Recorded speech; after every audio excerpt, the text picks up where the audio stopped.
What is going on? Welcome to the Cinefanatics. My name is Robert Adams, and I am joined tonight for an episode of the Marquee. Every time we do horror, every time we got to do horror, we've got to bring in the special guest. Hello, Lego. Hello. Well, I mean, if I'm known for anything, it's my love of sharks, Nick Cage, and horror movies, hopefully in the inverse order. And I'm almost certain we're going to check off all three of those boxes tonight. Well, no, there's no Nicolas Cage in here. Nick Cage in here. Oh, that's sad. We should have thrown a Nicolas Cage in here. Just a random, Vampire's Kiss or something. He played Dracula, sir. In what? Renfield. Oh, that was this year, too. Yeah, okay. Anyways, welcome to Robert's got gaps in his current 2023 horror knowledge, even though he has seen that movie, and I don't know why I'm talking about him in the third person, but that will stop right now. Anyways, yeah, so we're going to be tier ranking horror villains. We've got 23, I would say, of probably some of the most popular horror villains. I know there's a lot that are not on this list, and we'll cover that here in a minute. I want to cover YouTube things, though. So y'all know how this goes. YouTube has requirements of us that we have to do if we choose to have a channel, or I guess they don't actually require it, but I'm going to do it anyways. Streamlabs.com/cinefanatics. If you have any questions, comments, issues, or complaints about where we're sticking stuff, that's a good place to let us know about that. Also, as we typically do during the Marquee, if you would like to submit your tier ranking, I'll show you all the characters here in a minute. But if you would like to submit your tier ranking, submit that to Streamlabs. At the end of the episode, I'll go through all the rankings, all the submissions on those, and I'll read those live. So we'll see how where you choose compares to where Lego and I are going to be placing these characters. Also, patreon.com/cinefanatics. If you feel like we are worth your support and you have the means, please hop on the tier. It's good for you. There's a $1 and $5 tier. So $5 gets you trivia hangouts and watch-alongs. $1 gets you access to the Discord. So fun stuff there.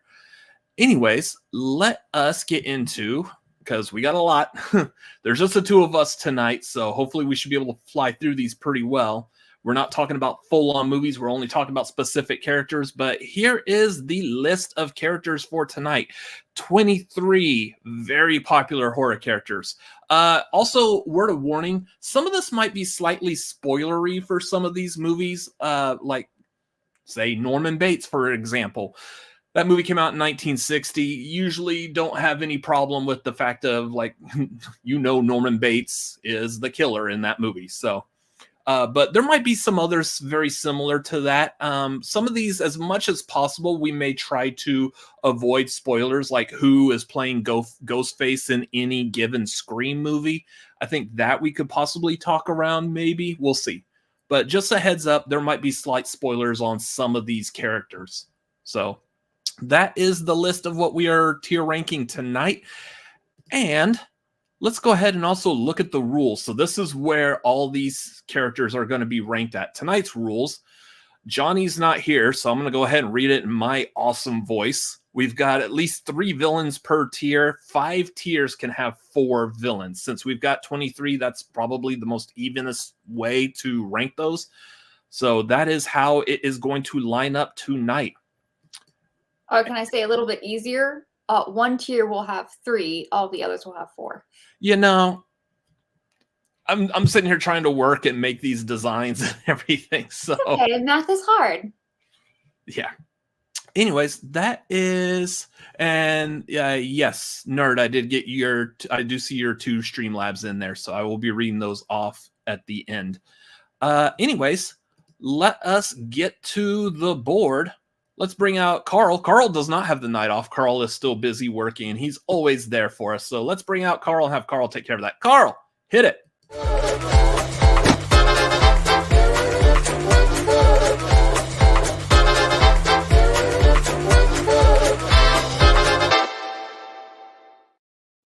Carl's such a good worker. He does an amazing job every time, just flawless. So diligent. As long as I click the right buttons. Less diligent. Yeah. Anyways, for those of y'all who are not familiar with what this is basically tier ranking. If you've seen like Tier Maker, that's basically what we're doing, except I'm not using that website with ads all over the place. We've got our own board over here. Starts with S being the top as in superb, all the way down to F as in whatever word that you would like to choose to describe right on out of here. how bad the movie is. As long as it begins with F, you've got the right idea. Anyway, so that's what we're going to do. We're going to rank them from S down to F, see where they lie. And I think that's it. Any other questions on this? Or I think I'm good to go. All right, so let's kick it off. We are doing this basically in quasi-release order. So very first one to kick off is going to be Norman Bates from 1960's Psycho. And Lego, would you like to start? Sure. So I think you and I were rating these kind of differently. I asked for a little guidance and you said, just go for it, essentially. Not quoting. So I went, of course, with a deep analysis of the character and how I felt about them personally. As it pertains to Norman Bates, here's the thing, and it's going to come up a few times. I don't think he's a villain. He is at once your protagonist and your antagonist, but he's not a bad person. Now, in real life, legally, would he have been held legally accountable for his crimes? Yes, he did some bad things, and more to the point, he covered them up. So it's pretty unrealistic that he would have not gone to prison for them, and that's okay. I forgive the sequels, which I like. Norman is just a poor boy. He's a poor, sweet boy, and I love him. And he's an S tier for me. He is just the sad little boy that launched, hundreds of horror movie ripoffs. Maybe even thousands. I don't think it's that many, but hundreds certainly. Everyone wants to be Hitchcock. That man made a phenomenal film, and Anthony Perkins played the heck out of Norman Bates. Phenomenal character, unfortunate tropes. Yeah. So much like how Lego was just saying that she was looking for guidance as to how to make a judgment call, and I was like, just whatever. So she did it based off of like personality and like deep character analysis, and I'm doing mine based off if I would care to share a charcuterie board with these characters. Just kidding. For Norman Bates, I think he is definitely a scary character, but I kind of agree with you. He toes the line just a little bit because, when it comes down to him being arrested, there's definitely a thing where they may be able to try him for being crazy. Like, is he innocent by being crazy? Something like that. But and then of course you got to take into account the sequels, and a lot of these, like, I know as we're going through these, some of the sequels may also influence the character. I have him as a C. I do think he's a really good, strong character, but I think there's other characters, especially, and this might not be across the board for me. It's just a matter of my opinion, how I feel looking at like a wide spectrum of like these characters' personalities, killability, survivability, how to avoid them. Like, I'm taking all of that into account. And I think for the most part, Norman Bates is someone that you could easily avoid. You could easily defeat. And he doesn't have like a high body count of numbers as far as we know as well. So he's not that threatening, but he does have a good creepy level to him. So I'm still putting him as a C. And as far as I'm concerned, like, C is still pretty high for a lot of these characters, especially because of how much I love a lot of these characters. There are characters that I absolutely adore that are surprisingly not going to go where you think I would put them if you know me and my personality and how much I love these characters. But I have him in C. So you want to put him in S? Yeah. For a lot of these, it's removing the character from the film, too.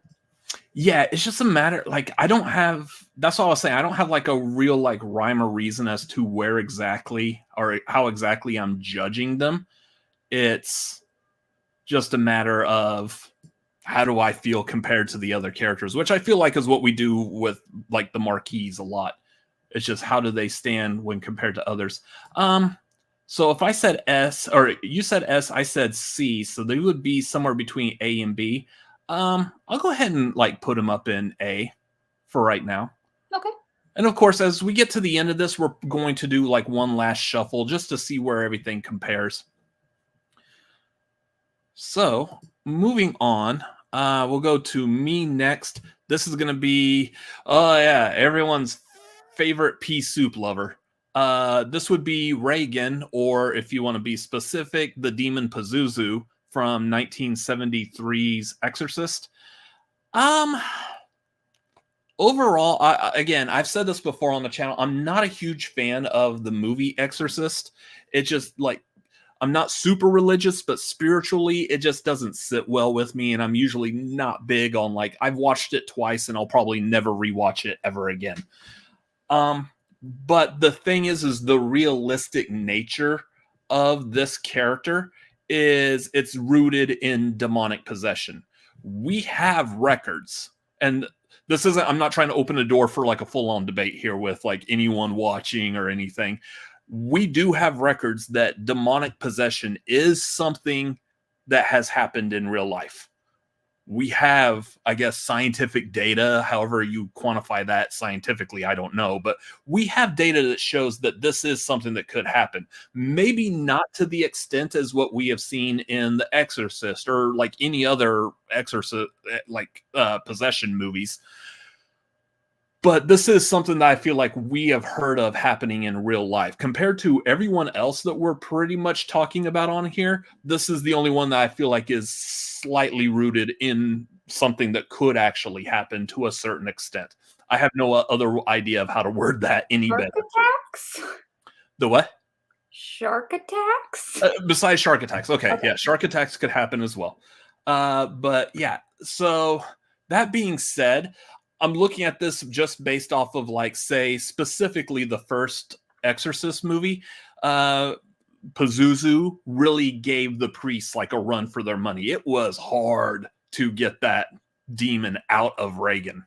So that being said, I feel like she's going to be pretty, or she or Pazuzu is going to be pretty high and pretty hard. It's going to be like unstoppable to stop demonic possession. I think even in the movie, Pazuzu leaves Reagan and then goes to Father Karras.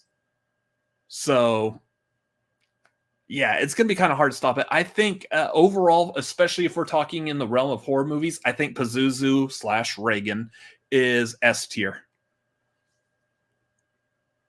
So. Uh-oh. Did you go C? Hey, hello. I put it in D. D, okay. Pazuzu for me is kind of a non-entity. It's just, it reads as a metaphor for me for men being afraid of girls going through puberty. And that's not my favorite thing. And in this particular case, it's just very gross, very visceral, very depressing. The little girl is saved by the priests. Not to be mean, but in my experience, religion does not save you. So I don't know. The movie's just the movie's great. Tubular Bells is great, but Pazuzu, the demon, is like, it's very like, how do I get to possess this girl? Oh, I know. We'll use a Ouija board. Exorcist. I know you probably started it, but come on. I've seen too many of you. I'm tired of your Ouija boards. Another face that launched 1,000 ripoffs. It's just, exorcism movies are just not my vibe, not my thing. It's a D for me. Okay. So I had S and you had D. Well, that makes it easy because there is actually a halfway point. So she is going B. Under Norman. As she should. Yeah, like, and that's the thing with possession movies. I'm not a big fan of possession movies in general, except, and I feel like you could kind of like sidestep it when you're talking about like the Evil Dead movies. They are technically demons possessing those characters, but for some reason I don't feel like that is the same as like, say, The Exorcist, a straight up possession movie, or any other movies that are like literally called possession or exorcism. True. Yeah. What was it? That was that movie Possession I feel from like the there's also a 80s. difference between like the religions, like exorcism movies versus something that's more along the lines of The Evil Dead. Yeah, like Evil Dead really didn't have anything religious. It didn't have like Christianity fighting against demonic possession. Not like, say, like The Exorcism of Emily Rose or The Rite with Anthony Hopkins. Those all had like some form of like Christian fighting the demon type of undertone to it. So It's usually Catholics, it usually is, yeah. almost exclusively. Next one, going back to you. Everyone's favorite Texan, Leatherface. Oh, okay. So I feel like I like all the sequels so much more than the first one. And Leatherface is such an interesting character because he's just one of the family. And I actually don't think, I mean, obviously he's the most prominent one, kind of the most memorable. No one's really going like talking about Gramps or anything, or Viggo Mortensen's character here. Leatherface is just such a standout big dude, mostly because of the guy who played him and that chainsaw dance. And every depiction of him just gets kind of more bizarre until we get to the remakes where they get more gritty and then they end up going more bizarre. He just seems like a sweet, like even in the family, even in the beginning, he just seemed like a sweet guy who was just living his life and people kept breaking into his house. Is he even that bad? The guy's just hungry, you know? And he wants to look different. We've all been there. We all wear masks, you know? Like Maybe not those types of masks, hopefully, but some kind of metaphorical mask. we all So wear masks, metaphorically speaking. I actually really like Leatherface. I think he's great. I mean, out of like all the characters that we're talking about tonight, I do think he's probably I went back and forth on B or C, but I think ultimately I'm putting him in C. But I think he's a cutie. You know what? The guy just needed to not live in a food desert, okay? To get some makeup, right? And to have people stop breaking into his house, and he wouldn't even be on this list. He I had mean, alternatives, like most of the rest of these didn't. that's pretty much what I was saying with him too. Very scary, but as long as you stay away from him and his family, you're fine. But yeah, I agree. Like, I think him by himself, he's not like seemingly mean spirited himself. He's just doing what his family is telling him. Like in the first movie, you definitely have like Drayton Sawyer is yelling at him to go. What is it like when Sally starts running? I think you hear like Drayton's like, "Go get the bitch," type of thing. Like it's his family that's pushing him to be evil. Otherwise, he seems like he's just down to like sit around, cook up some food, and clean some meat. Like he doesn't seem like he himself is that driven to be evil. It's his family. So that's where I'm kind of thinking with him. Plus there is a lot of moments, especially like in the sequels, where they kind of humanize him a little bit more. Like the second movie, they definitely allude to the fact that he is turned on by seeing Stretch. He has a romantic interest in another human being. And some of these cases, again, that they just treat him like just a mindless thug, like Texas Chainsaw 4. He's just a part of this like family that may or may not be government controlled, whatever the hell that was about. Oh That my was god, weird. I forgot about that. Yeah. So yeah, it's just he's not a huge force himself. He's not a thinking villain. He's just a mindless thug in this family. I have him as a B also, just because he's still terrifying. So you were saying B? C, but B's fine. I was going back and forth. Okay, we'll put him at B. I'll put him under Pazuzu.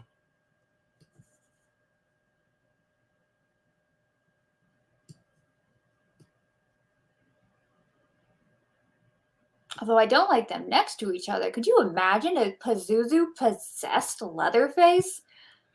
That would be a nightmare. That might be Get a the hat only of a thing hat, though. that would actually bring me back to wanting to watch an Exorcist movie is if they just pivoted from whatever it is the hell that David Gordon Green was trying to do. We If don't they would mention that pivot name. off of that and start having Pazuzu possess other horror movie villains, like let's see a possessed Freddy, let's see the possessed Michael Myers, like that would be all kinds of weird. So. You do like the possessed Chucky, that might get a little crowded in He's that already hall. possessed. Yeah. Next one. So going to me, I'm going to start us off with the reason why you should stay out of the water. 1975's Jaws. I mean, I pretty much just said it.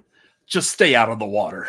Like, as long as you're not like in Amity Island trying to have a fun time swimming on the beach, which apparently is the only source of income in that city, you're fine. Who cares? What's the statistic on how many shark deaths there are in the world every year? Like 1 or 2, maybe. It's not a lot. Yeah, this really isn't that big of a deal. And again, it's just it's a ginormous shark, but he really doesn't have like any real personality except just he's hungry. He just wants to eat. And he sees food. He's gonna do what natural selection is telling him to do, and he's gonna eat if he sees something he can eat.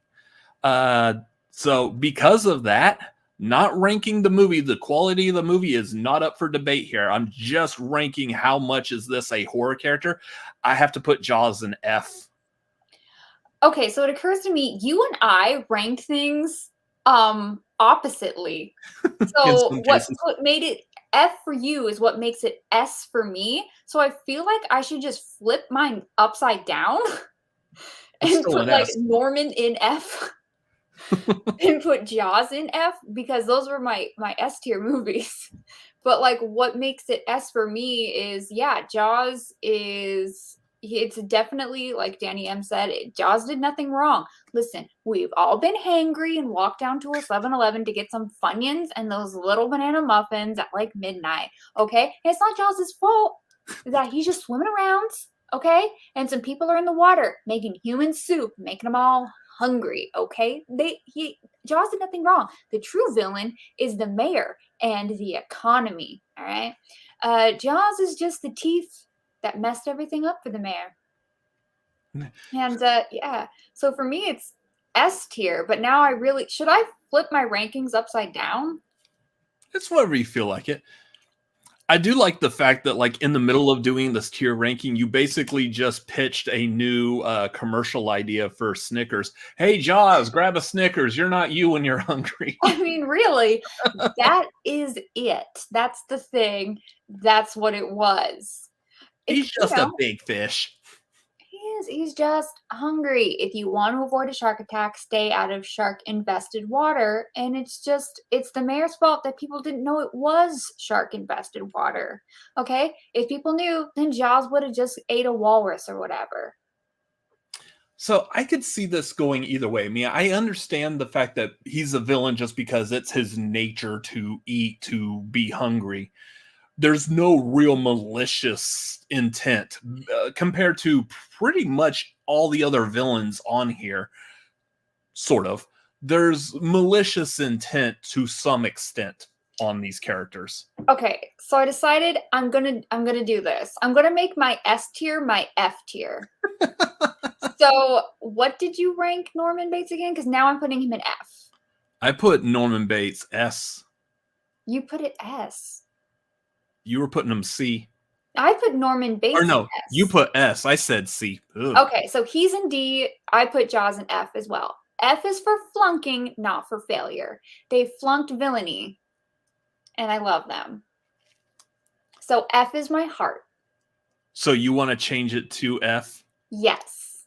I'll change it to F, and that will be my... These aren't villains. They're great. I love them. They're my favorites. F is for favorite. For me, not for Robert.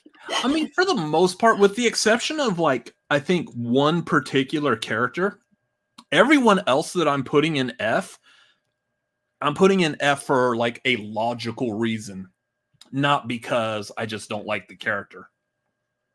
So like I like Jaws, but I think compared to the other characters, the other villains, he's just a shark. He's just a natural living thing. He's not malicious. He's not trying to like go and kill people to bump up his numbers or anything.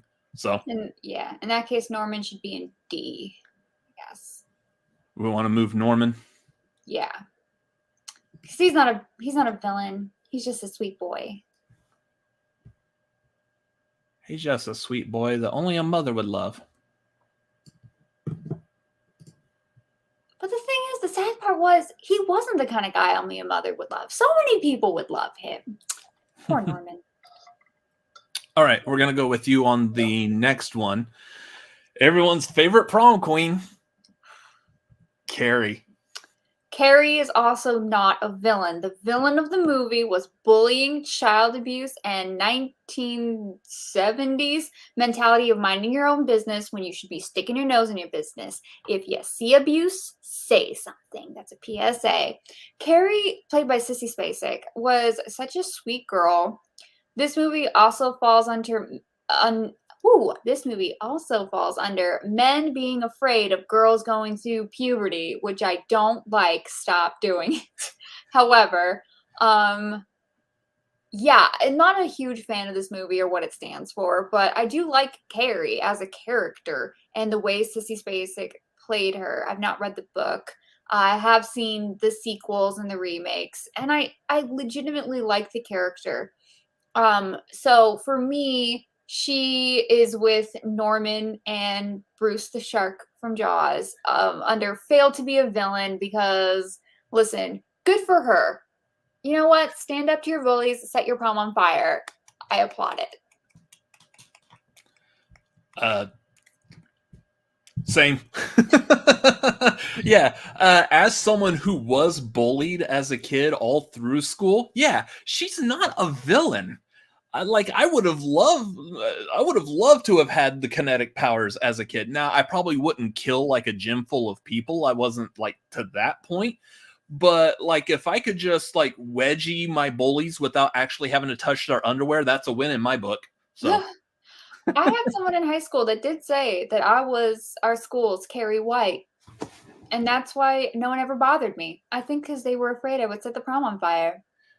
So is that supposed to be like a good thing? Did you wear I that don't badge know if that was proudly? a compliment or an insult, but I really rethought my life.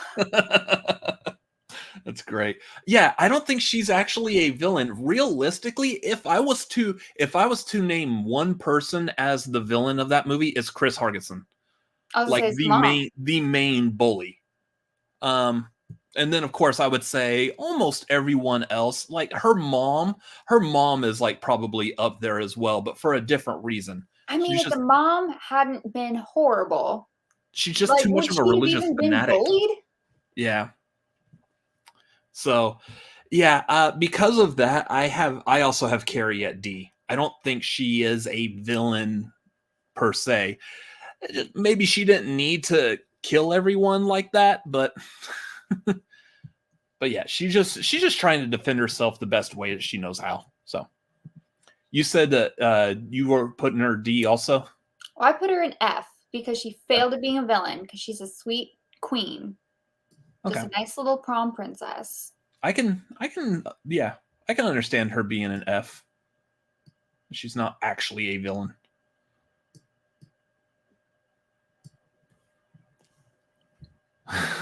Yeah. Carrie's mother is the worst. Yeah. Absolutely.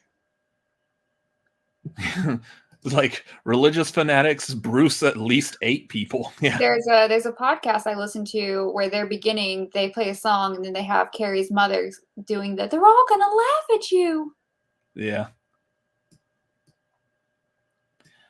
I can see your dirty pillows. What? Oh my god, that's a terrifying line. All right.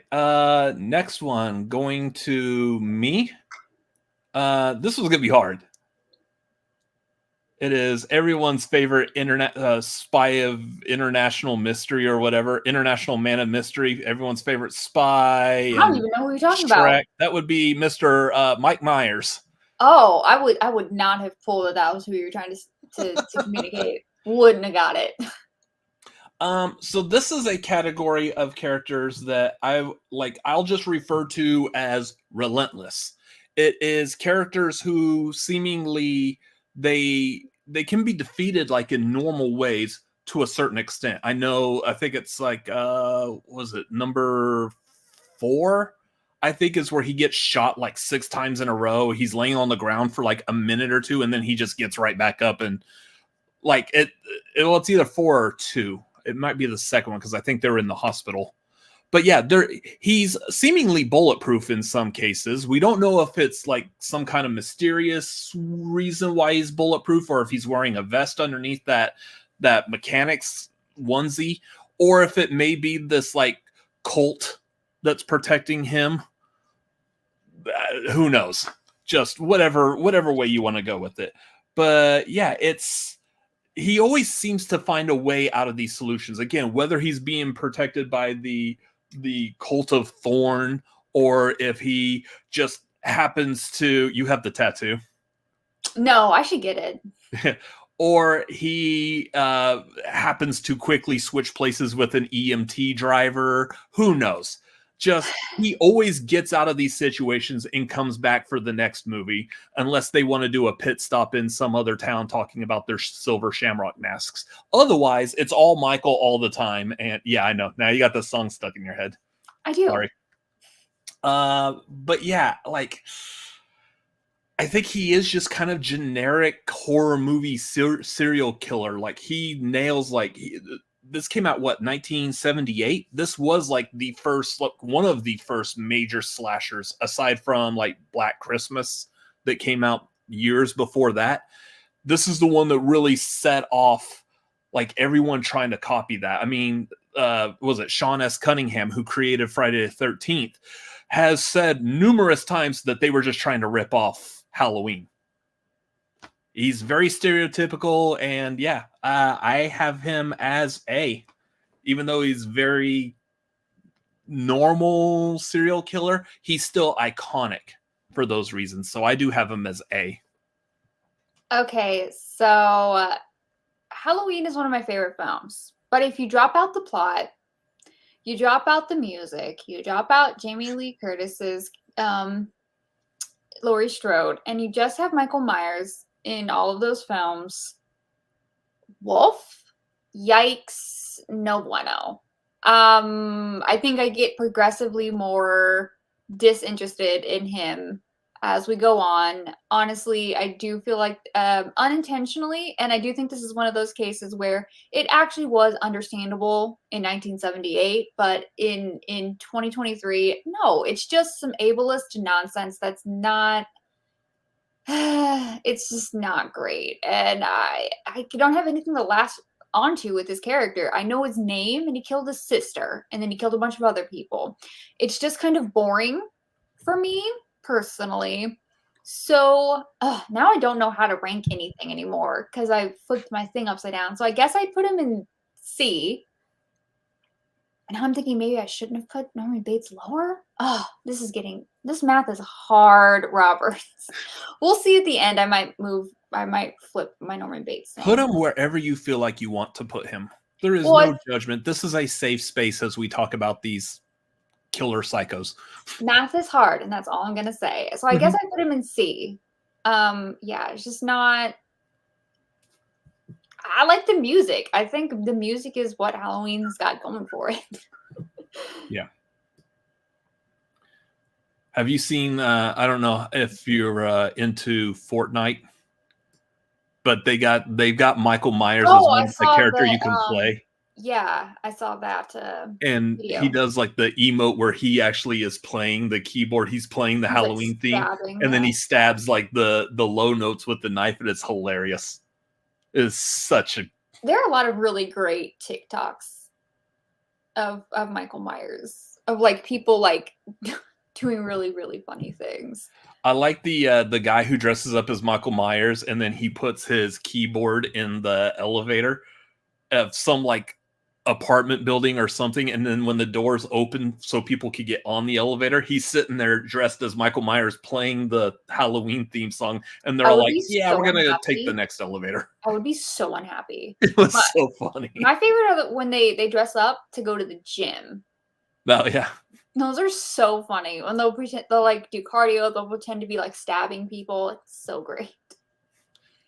Or there was one where it would cut to Jamie Lee Curtis looking out the window, and he'd be down, and it kept cutting back and forth, but he would be doing different things in the Oh yeah. lawn, like on the hammock, doing the laundry, mowing the lawn, just staring at her.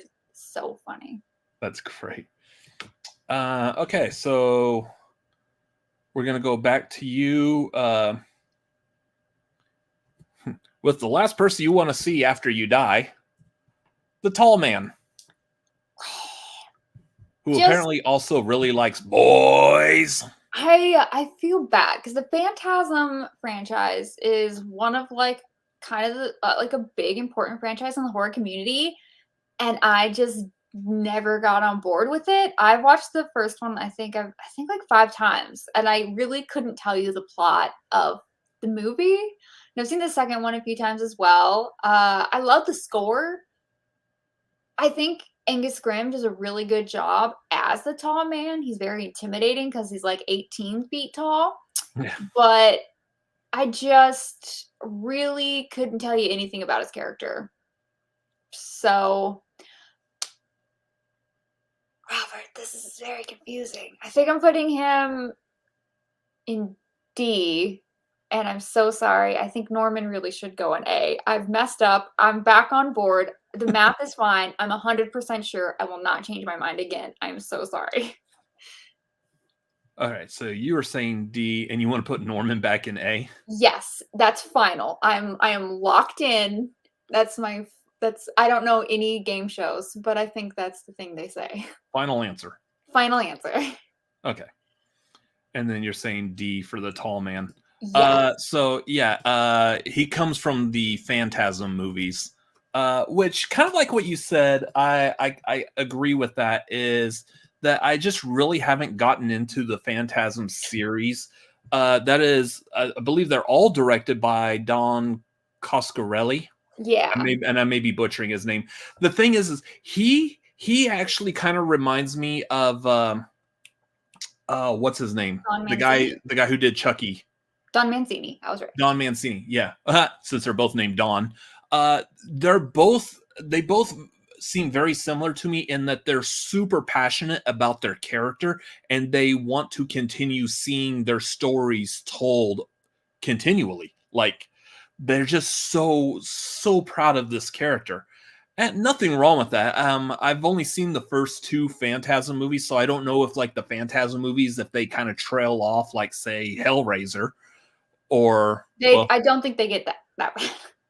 But yeah, you don't think they get that bad. But is there something? Do they get bad at any point, or is it like the Child's Play Chucky series where you got some lows in there, but for the most part, they're all. They don't movies. get as low as the Hellraisers, but they definitely just kind of continue to go down. They get the bump for number 2, the bump up, and then it's just kind of down. Yeah. But I mean, he's in all of them as far as I know. And I know I can tell you off of like watching the first one like so many times, I don't think he's utilized enough. Like that whole movie is more about like the kid trying to figure out what's going on. If you put the little metal ball as the villain, those things are terrifying. Yeah, but like the first movie, they only show it like once. Listen, or something like have that. the Like, money. And it was hard not to get the camera's reflection. I want more tall man. I want more of those spheres flying. I want more of like his little minion guys that pop out of all over the place.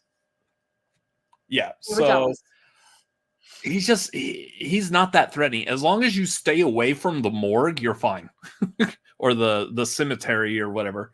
I also have him as a D. Just he's only really terrifying if you cross him. Otherwise, yeah, who cares? But yeah, very well played. Angus Scrimm does a phenomenal job playing him.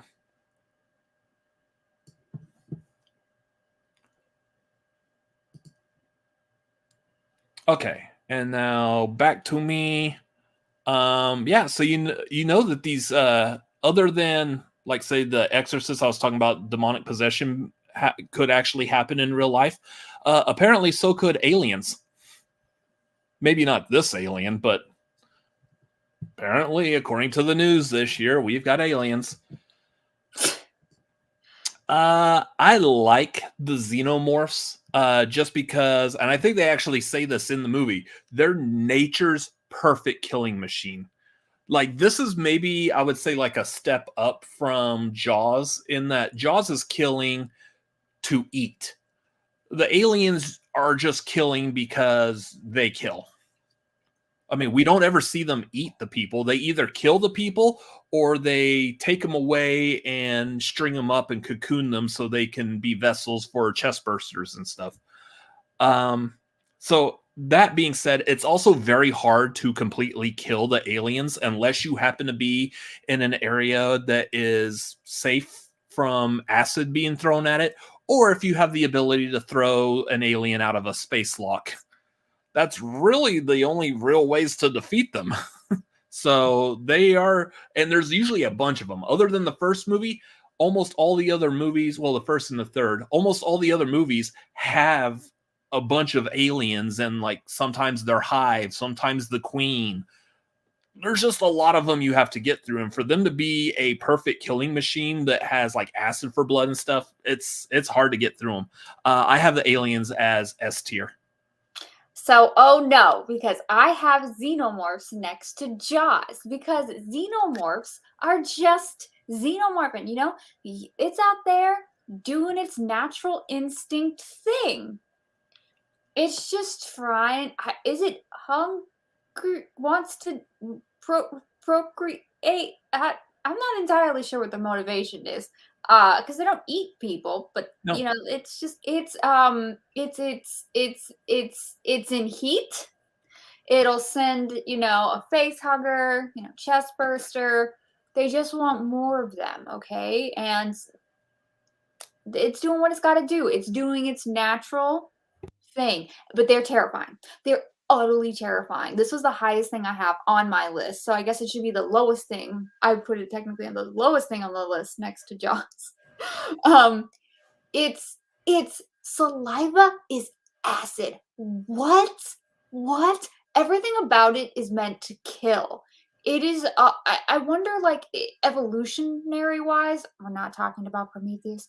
Why did it evolve that way? What did it go through? Like, its tail is a knife. What is this? What is this? But when it comes to killing people, I mean, you have to find where it is. Once it's found you, you're dead. That's just it. Unless you're Ripley, you're not surviving the film. And I mean, that's it. Like, these things are so terrifying. I love them. I think they're one of the scariest creatures ever created. So I put it next to Jaws. But so you see the difference. I was saying Jaws just kills because he's eating. These guys Just kill because no reason. You're on their territory. It needs to procreate. You're around them. Yeah, they see you. You're on their territory. That's what I just said. Imagine if someone came to your planet. These aliens are just defending themselves because they know people bring diseases. I guess. I mean, we really haven't dived into the lore of, like, I guess, how do aliens think and what is their motivation for just killing everything? As far as we can tell, they just kill. Yeah, maybe out of protection. Like, especially in Aliens, how many? They're acid saliva. Their tail's a knife. Look at those teeth. They're the claws. They've been through some stuff. But look at, like, in the second movie, how many drones there are, like, around the Queen when Ripley's there to save Newt and she starts setting everything on fire. And they're the wasps, okay? And a wasp's gonna wasp, right? They're evil. They're murdery, but they're gonna wasp. It's just what's in their nature. You know, when the wasp carried the frog across the river, why did the wasp sting the frog? Because it's a wasp, and that's its nature. That's exactly how that story goes. Yeah. It was not a scorpion. It was not a scorpion at all. Yeah. It was a wasp that's doggy paddling through the water with a frog on its back. That's how wasps do. Yeah. Or a frog. Shouldn't trust the wasp. So I was saying S just because, at least out of everyone on here, I feel like this is one of the only characters that has no motivation. They are a pure killing machine. Well, that's Jaws. I'm just saying, but his motivation and Jaws is got to go next to each other in my mind because they're the same thing. Well, Jaws has to eat though. He's doing it for food. These guys are not doing it for food. But they're doing it to procreate. Most of it centered on the first film. So I'll be honest. In some cases, they're killing to procreate, but otherwise, like they'll just straight up kill you where you stand. At least in the first movie, almost everyone questionable on Dallas, but almost everyone else in that movie. Home. Yeah. So is it self-defense or why or we don't know? It's never been explained. A wasp's gonna wasp, like a shark's gonna shark. They're not the villain. The people are the villain. So you want to put the aliens in F? Yeah, next to Jaws. Or do you want to move Jaws up to S? I was trying to get Jaws, Carrie, and Norman in S, but you denied me because they're not villains. I mean, I do see an argument for like Jaws in that he's the perfect villain because he's just following nature. Again, natural selection. He's just trying to eat. I mean, to go and that's terrifying. Like for me, the Xenomorph and Jaws are the scariest because one and only because they're terrifying.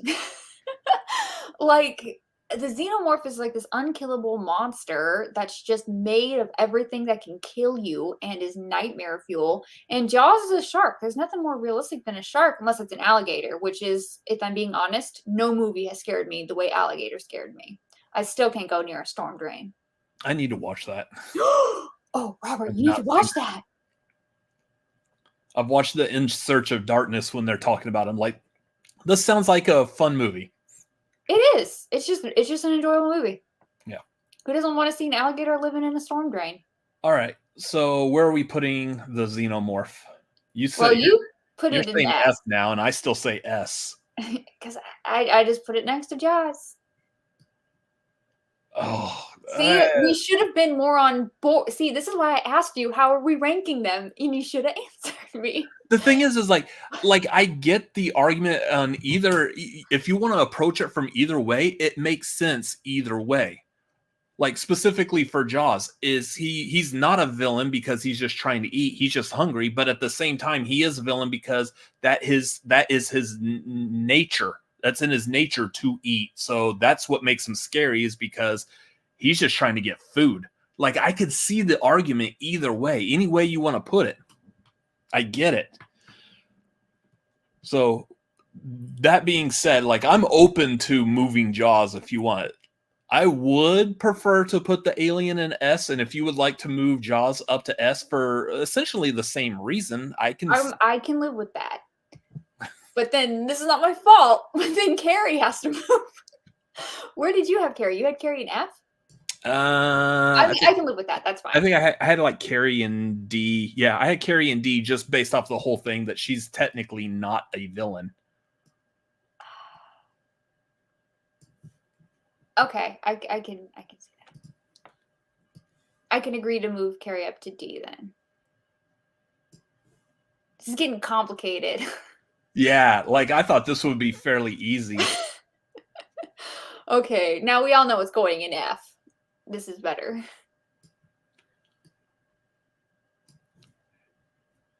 Yes. Okay, so on to you for the next one. Is it my bestie? My hockey bestie? I love Jason Voorhees. I love Jason Voorhees so much it doesn't even make sense, because Halloween's like my favorite movie, but I love Jason so much more. And you might say, Lego, Jason and Michael are basically the same. And to that I would say, no, they're not. Okay, one, his movies are so much more fun. Two, his stunt people are so much more fun. Sorry, Nick Castle. Kane Hodder's more interesting. Actually, I can't remember the guy who played him in, I think it's get 2 and 3 confused. But the fast moving one, the older guy, he's great. Oh, that's the third one. Well, no, the third one wasn't the fast moving guy. The third one was where he just kind of Yeah, the third walks one's not away great. slowly. That was the only dip though. All the others were great. So the first one was Nick Castle. The second one I want to say was Dick Warlock. That's just such a great name. I can see the guy who plays I the can third one. see I it. think his name is like Richard something also. Yes, it is, but I can't remember. Richard Booker. But I think it's Richard Booker. I think that's right. Great. But the reason I would say that Jason, I would very much elevate him over Michael as a killer is because Jason was a differently abled kid who was bullied and supposedly drowned. He clearly spent the next many years living alone in the woods, avoiding his mother. I don't know why. I find that interesting. He's clearly very capable, even though he is differently abled. And he's not killing you because he's crazy. He's not killing you because he's differently abled. He's not killing you for any other reason than you pissed him off and he's getting revenge. And I love that. I think out of everyone, just like Harry, this is just someone who got bullied and is now killing people. And I like it. I find it interesting. I think he's so much better than Michael. So I guess I have him in A. So I would put him next to Norman. And also, I'm just going to say it. Overall, his movies are better than Michael's because they haven't been touched by David Gordon Green, probably. But that's neither here nor there. Jason Lives is the best. If we could just get David Gordon Green to also ruin the Friday the 13th franchise, that would be great. Hey, how dare. Did you see the guy who directed Terrifier wants to do Friday the 13th? Yes.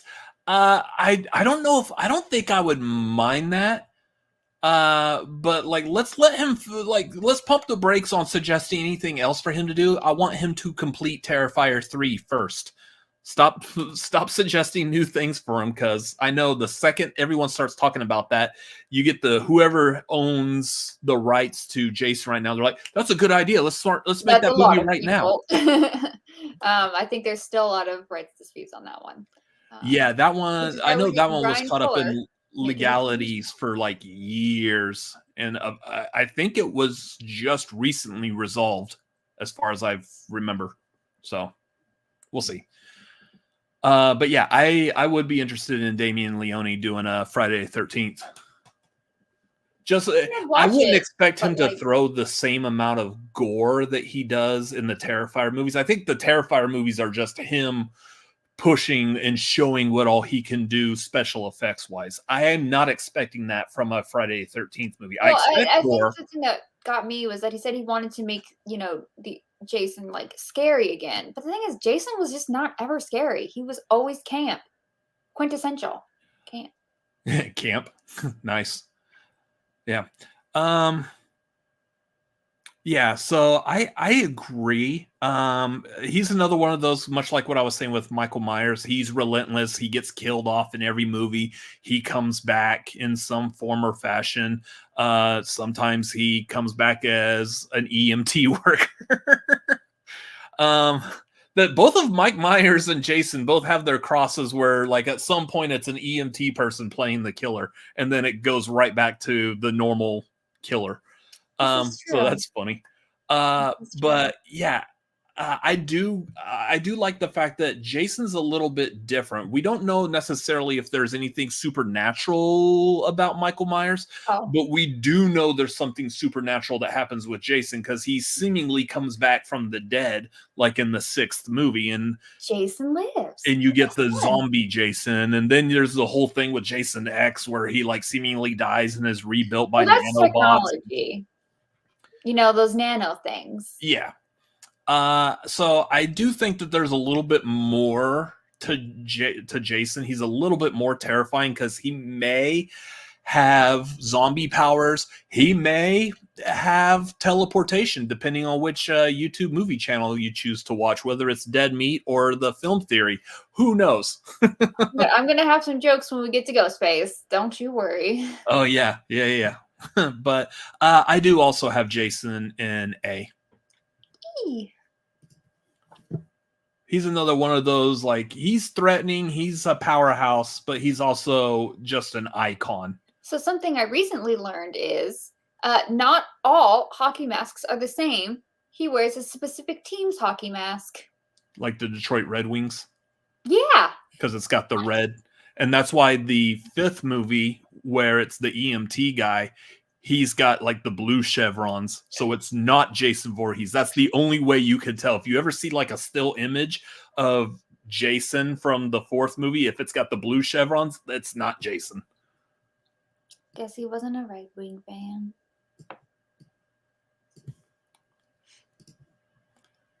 Anyways, I think his mask also has a much better continuity than Michael's. Which is funny because apparently that's not actually a hockey mask. Like, it's meant to look like a hockey mask, but they had to create the mask from scratch and based it off of how like a hockey goalie mask looks.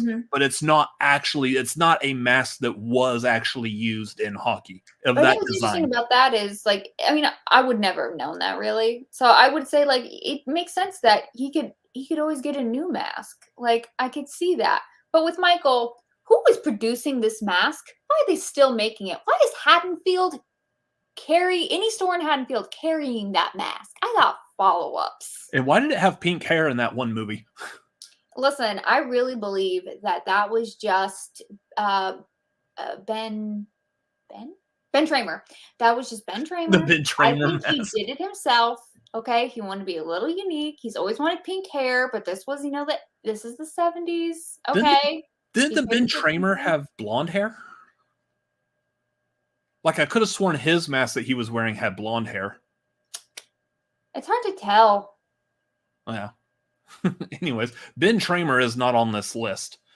Although that would be fun. He's not a villain, but Dr. Loomis is. Oh yeah, Loomis is definitely a villain. Like, we should have just like scratched all of this and just went with nerds. Like, who are we talking about? We're talking about Ben Tramer, who was the boy that Laurie Strode had a crush on in the first Halloween movie. Who's murdered and we actually by Dr. Loomis. Yeah, we actually see him in the second movie. He's the kid that's walking around dressed as Michael, and Loomis runs a car into him. Just a evil guy. Chase him down the street with a gun. Poor kid. Tim is saying it is blonde. He owns the Ben Tramer mask. It was envious. Ben Tramer last year. I honestly think it's a look. Yeah. Anyways, next one, I guess we're starting off with me. Here's Jack. So Jack Torrance from The Shining. This is one that I'll say I was puzzled at this. At first, I was wanting to go into some of these just based off the idea of, like, some of these characters, they're only a threat if you are trapped in a singular location with them. So, like Norman Bates or Jack Torrance here. There's another one coming up here in a little bit that if you're just stuck, if you're trapped in like a room, as far as the other character, what I'm talking about, if they have you tied to a bed and they hobble you so you can't walk away, you're in an area where you're just stuck having to deal with this crazy person. So I was thinking that's not necessarily like a villain. I mean, if you can get away, or if you just don't go there to begin with, you're fine. Given Jack Torrance, as long as you're not stuck in the Overlook Hotel with him while he's supposed to be turning on the heat pumps and keeping them warm, which he doesn't do shit. Shelley Duvall's character does all the hard work in that movie. Wendy, darling, light of my life. Yeah. So, like, I wouldn't necessarily have thought that he was credible as a full-on villain, just because you really have to be Wendy, Danny, or what's his face that comes and visits and gets an axe to the gut. Oh my god, I can't think of his name. Dick Halloran. Yeah, Halloran. You have to be one of them to be worried.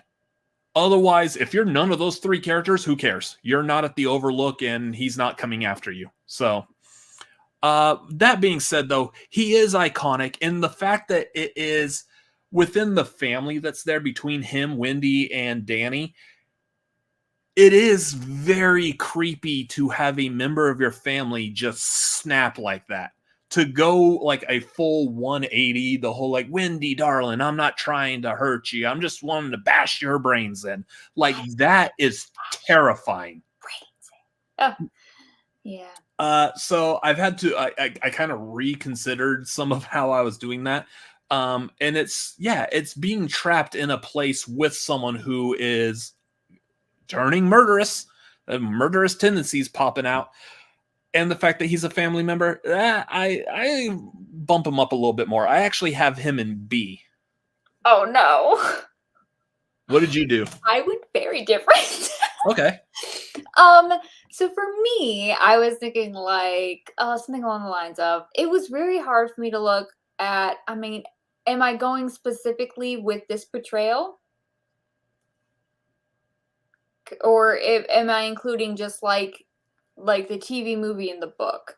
So trying to remove the movie. I'm pretty infamous in I'm one of those people that I'm like, the movie's amazing, but also Jack Torrance sucks because he's played by Jack Nicholson and you never see that deterioration that is supposed to happen in the story. The perfect adaptation of The Shining thus far was made by Mike Flanagan, and it's called The Haunting of Hill House. That is the perfect The Shining adaptation. It's about scary ghosty places infecting someone who might mildly have The Shining. That's what it's about. Jack is an alcoholic and he's played by Jack Nicholson, and he starts off creepy and he ends just a little bit creepier. But yeah, having a father being in an isolated place snap is something that's very scary.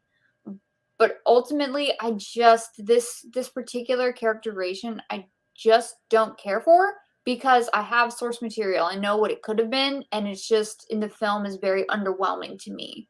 So I put him in F. Okay. So we'll split the difference between B and F.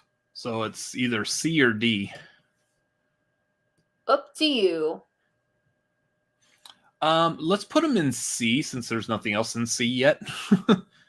And again, we can move him around. I literally had him like right next to the tall man in my rankings. I mean, I could put him next to the tall man if we want to put him down there. That's okay. C is fine. C makes sense.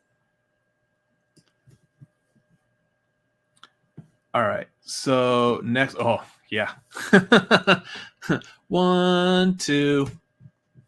Freddy. Is me? Yes. Okay. Freddy Krueger is very difficult to talk about because boy don't make no sense.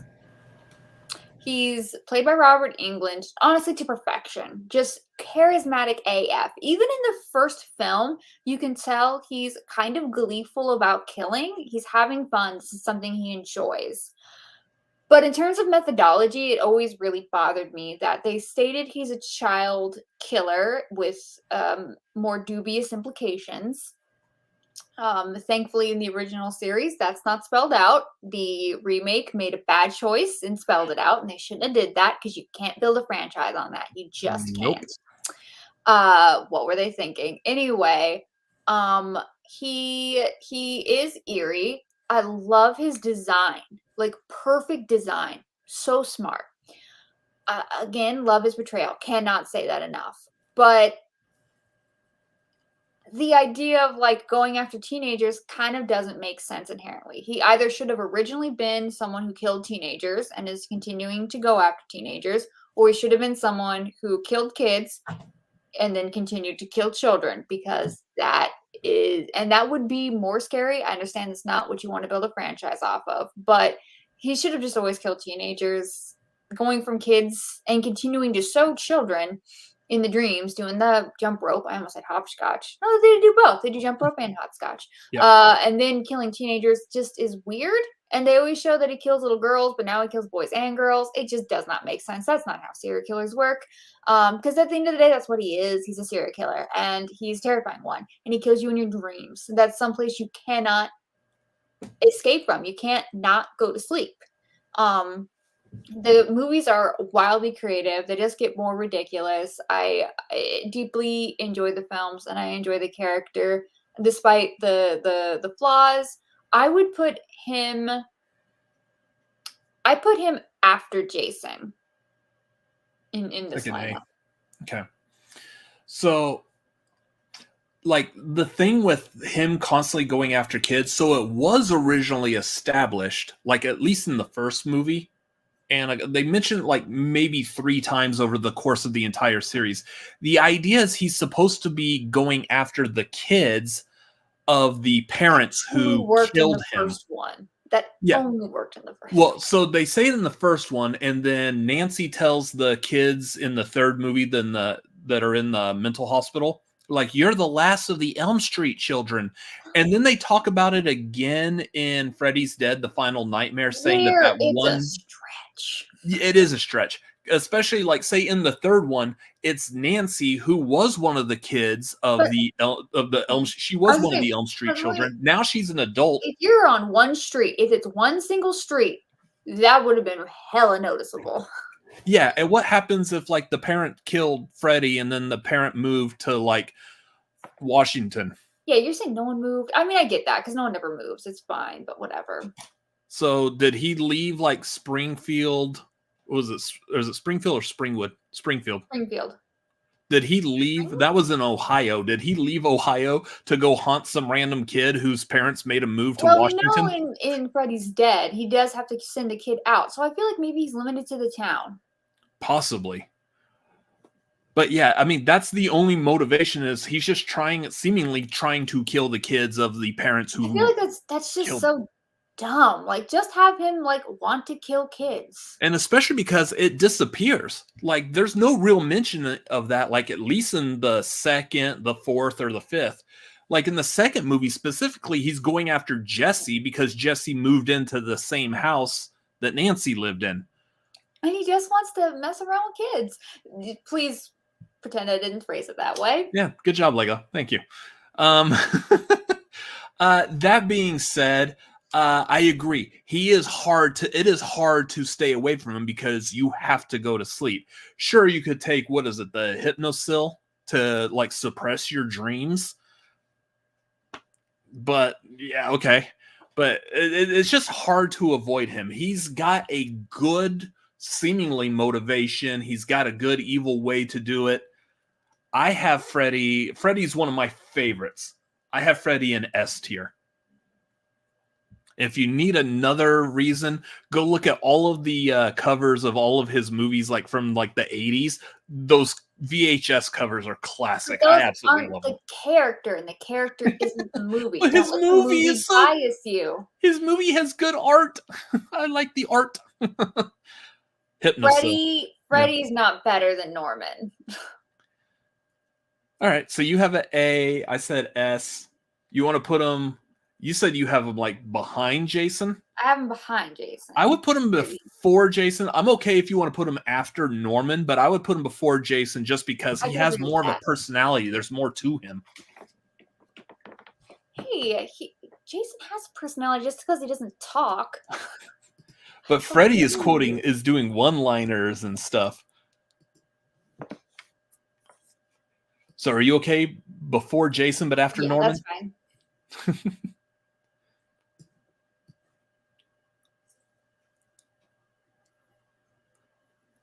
All right. Hello, the Richard. Thank you for being here. We are glad that you are catching this live also. Where is Jason?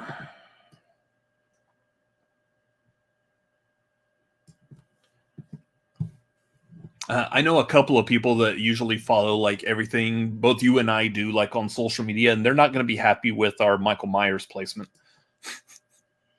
I mean, if you remove, I said it specifically, if you remove him from the movie and the score and the final girl and just look at Michael Myers himself, Yeah. All right. And just the continuity of Michael Myers, it's just so difficult. So for the next one, I'm going to have to use a prop for this. Oh, dear. Yeah. Basically, it's. Would y'all like me to see me solve this thing real quick? Oh dear, again. Let's go ahead and yeah. Next character is Pinhead from the the Hellraiser movies. Here's the thing, like he's very threatening, very intimidating.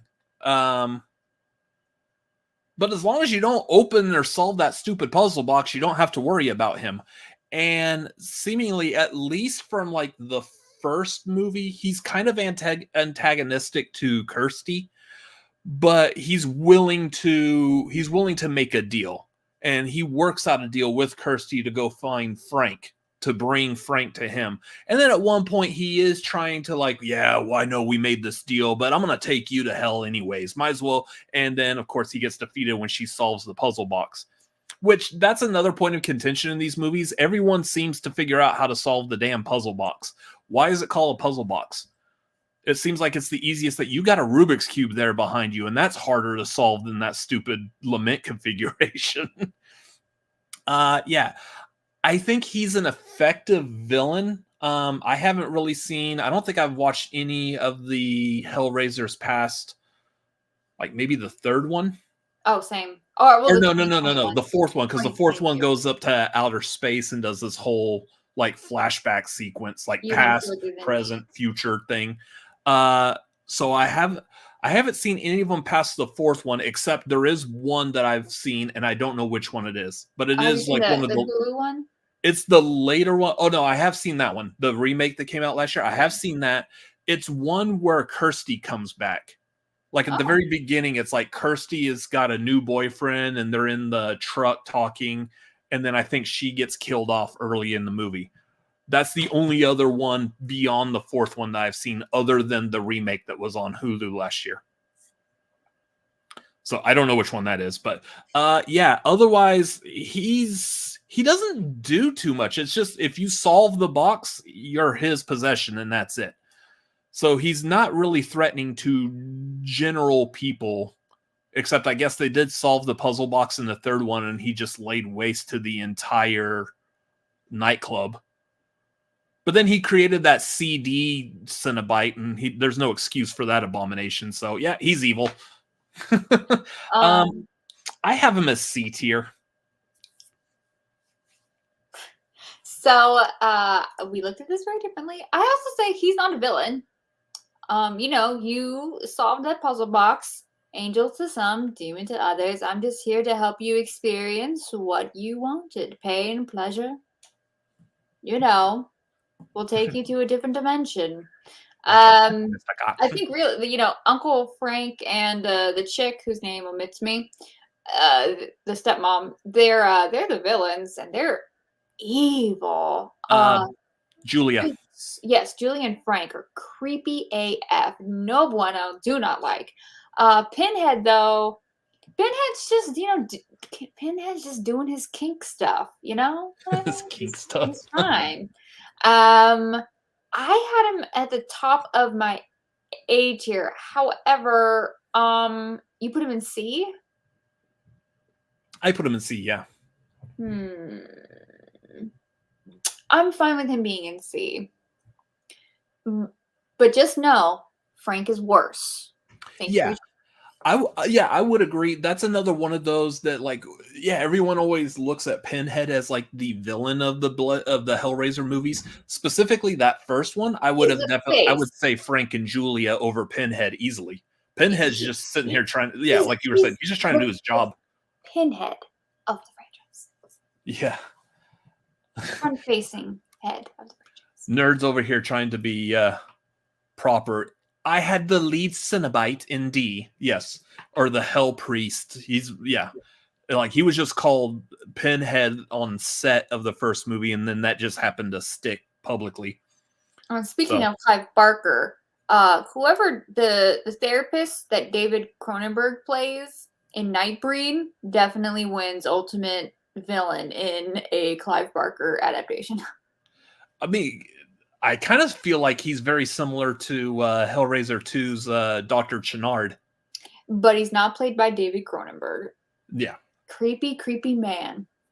The Richard, yes, we do have Pumpkinhead on the table. He will be coming up pretty soon. But yeah, so you have Pinhead where?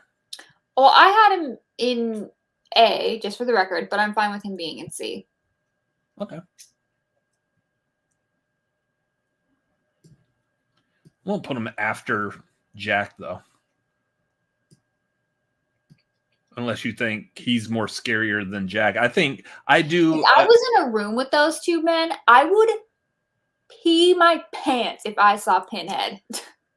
Yeah, but which one are you actually scared of? Like, Jack's actually going to chase after you. Will tear your skin off of your body. Did you solve the puzzle box, though? Jack is going to go outside and freeze to death. Pinhead should be before Jack Torrance. If you solve the puzzle box, then yes, you should be fearing Pinhead. But if you didn't solve the puzzle box, then you're in a room between Jack and Pinhead. If I'm in a room with Jack Torrance, I feel like I could fight this alcoholic man away. Oh, yeah. Like, I definitely, it's definitely Pinhead before Jack Torrance for me, personally. All right. I'll swap them. Because that is a good point. At the end of the day, Jack Torrance is not like supernatural himself. He's just a crazy drunk. I mean, honestly, I feel like if I just jog around the hotel, he'll get tired and go to sleep. It's fine. And then you can just bash his brains in. What a way to like bring down a person. Jack isn't scary. He's just a crazy drunk. Like, what's that called when you kind of like undercut someone's value like that? I don't know a word about it off the top of my head. Like, we're supposed to hold you in high regard, but you're just a crazy drunk at the end of the day. This one's going to be a lot of fun because he's my friend to the end. Chucky. Is this one? This one is to you. Okay. So here's the thing. Yes. Chucky will always come back. Chucky is one of the most reliable franchises, always, well, barring that remake, controlled by Don Mancini, continues to be played by the same person. I like all of the movies. I know people, like, there's some that, I mean, for me, the misses are ones that people would not consider misses. I'm not a big fan of Cult or Curse, but I do appreciate them. Actually, you know what? I do like Cult. Curse is the only low point for me. I like the TV show. I just absolutely adore this. You think you can defeat a doll, but let me tell you, and let the movies prove to you, no, you can't. Chucky will kill you, and if he can't, he'll inhabit another doll, come back, and that doll will kill you. He will keep coming. Chucky is a doll on a mission, okay? He's in a lot of dolls now. He's in the White House now, okay? You cannot defeat this doll. You think you can. You're wrong, okay? You're wrong. He's S tier. Chucky. Charles Lee Barkley. Say his name. Praise be. Charles Lee Ray. That is what I should have said, because that is the correct name. I'm not great with names. I'm female. I don't know names. Unless I'm Facebook friends with them, I don't know like their phone number or when their birthday is or anything. So, yeah. I'm not quite that bad. I'm great with dates.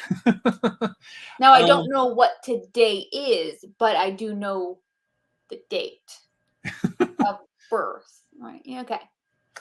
So, I love Chucky. Chucky is one of my favorite horror characters. Big fan. Yeah, I'm not a huge fan of, like, say, the Seed of Chucky movie. I thought that was a little too far out there. It was a little too weird. They veered off of. When you give me a gay one, that's going to be my favorite. So it's not that it's like the gay one. It's I don't understand how it was resolved. By the end of the movie, we've gotten Glenn and Glenda as two human people. And I know they tried to answer for some of that confusion in the TV show, which I think helped. I think they did a good job of trying like backpedal, exactly explaining what the hell happened with like Glenn and Glenda and Jennifer Tilly and all this like weirdness.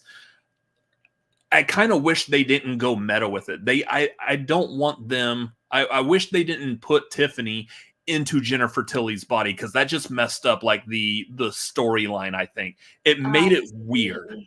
and not That's in the a point. It's camp. It's great. yeah, I get that it's campy and fun. I like it from the campy and fun, but as the logical brain that I have, I'm like, this doesn't make any sense, guys. It's just weird.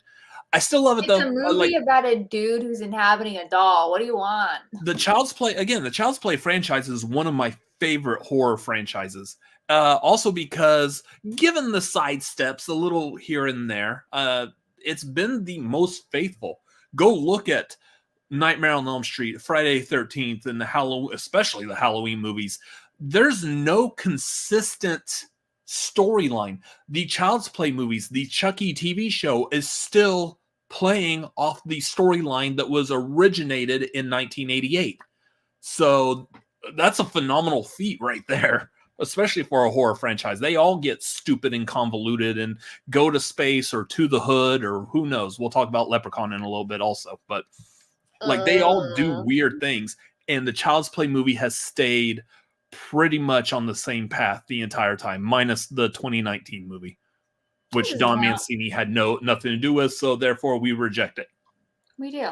That being said, though, kind of an anti-point to what you were just saying. Oh, no. Oh, yep. There's one of the people that I thought was going to have a good opinion about Michael Myers. Going back to what you were saying about how Chucky just always comes back, the one thing that we never see in the Child's Play movies, and again, I'm looking at this logically, should this happen in real life, he's a doll. Kick him. I mean, but you've seen that, though. My thing is, does it follow the rules that it is established in the cinematic franchise? And I don't see it breaking any of the rules it established. We see what happens when you kick him, when you stab him, when you shoot him, when you punch him, when you throw him, when you put him in a fireplace, etc. When you put him on a conveyor belt at a factory, so on and so forth. And you see what happens. That doesn't work. As long as they establish that it doesn't work within the film's narrative, that is a rule it's set up and it continues to stick by, then I'm fine with that. Clearly, this doll is not something you can just kick away. Now, I mean, if you want to talk about does the mask make sense, that is a conversation. So I have, even though I absolutely love Chucky and I love Child's Play, I have him as a C villain. Just not that powerful. How is he not that powerful? Well, so speaking of power, I will touch upon the whole voodoo thing. So at one point, it first established that he has to quickly get himself, there's not really a good way of saying this, into the body of the kid that he first revealed himself to before he becomes human in the doll form. And then later on, it's reestablished that, well, now that he's got a new doll body because they drip blood into the gigantic vat of plastic and it created one doll, whatever, logic be damned on that one. But now that he's in a new doll body, it starts all over again. Now he's going after Tyler in the third one. Yeah. Or then there's this whole thing, well, he can transfer his spirit, but he needs this amulet that's with his dead body that was never established in the first movie. Okay. And then, yeah, the amulet of Damballa. Damballa. Yeah, that's been a thing. But I'm okay with it because, like, clearly he's learned. Like, they even make a joke about having voodoo for dummies and going online. Like, he's always been a student of this, so he only knows what he knows. I love the Bible. So the Bible to learn more. I'm completely fine with that. The Bible that they all refer to as the voodoo for dummies. I love it. But yeah, it's kind of weird in some places. But yeah, I have him as C tier just because as a full-on credible threat, like say Michael, Jason, or Freddy, the fact that he's a little definitely more of a threat than all three of them. Where did you have him at? S. S? I mean, I'm willing to go. I'm willing to be wrong on C tier. I'm honestly, my main reason is just from the fact that, again, if this was in real life, I would just kick him and be done. But clearly, kicking doesn't work, though. We've seen characters do that. or throw him or something. Yeah. See, now who you can't, I mean, you can't kick Jason. That's not going to do anything. But like, similarly, you can't kick Chucky. That doesn't do anything. What if you stab him? He'll just come back as a doll again later. And now he'll have a vengeance against you. And what's more interesting about Chucky is, just like Freddy, he's got a personality. And I think his is even more fun than Freddy's. And I love that he's taking ownership of his doll form. He's like trying to be human again. I like being a doll. I'm Chucky. I'm the killer doll. Now that is great. Wasn't that was Seed of Chucky. Such an interesting character. He's killing for fun. So just forget that stupid vengeance thing that Freddy's about. Out of all of these characters, I think he's one of the most interesting actual like killers, most believable killers, most consistent in characterization. I definitely think he's one of the best that we have on this list for sure. I am Chucky, the killer. This is like it's so ridiculous that this is the character that I'm going to bat for. That's fine. All right, so next one, as was asked for in the chat, so we are happy to oblige, would be Pumpkinhead. This is one, like, I keep forgetting that Pumpkinhead is a thing. Like, every time I see someone mentioned Pumpkinhead, I'm like, oh yeah, I forgot about that movie and that character. There's like 4 Pumpkinhead movies. I think there's a video game also, apparently. There's at least one video game. So there's it's a pretty decent franchise there. For 4 horror movies, that's pretty good. The thing is, and we've said this a lot with a lot of these characters so far, Pumpkinhead himself is not a villain. Pumpkinhead is a demonic spirit that is summoned by the villain, and even then, that's kind of like a bit, especially if you're looking at, say, like he's summoned by the victim movie. In just the first Pumpkinhead movie, I would not say that Lance Henriksen's character Ed is the villain. I would say it was the dude that ran over his kid. He's the villain. And what's funny is throughout the course of that movie, he becomes remorseful himself without any interference by Ed or the witch or Pumpkinhead. He just naturally becomes remorseful on his own. So it's kind of weird. Pumpkinhead is just there to enforce the vengeance that Ed had on these teenagers, but Pumpkinhead himself is not a controlling factor. He's not there as someone who has a plan. He's just there to do what, like, say, Ed wanted in that first movie. So I can't necessarily count him as a full-on villain. So I have him as D. I'm going to go ahead and agree with you on the D. He definitely is not a villain. I've only seen the first 2 films. I really enjoy them. They're both quite sad, but these are not bad characters. These are characters that are born out of grief and are killing people who are kind of awful. So some of the people are kind of awful, and the people who are surrounding the awful people. I love the design. Obviously, there's not a lot of like characterization to Pumpkinhead. We don't know like his strengths, weaknesses. Can you stop him? Stuff like that. Very much as compared to like some of these other characters on this list.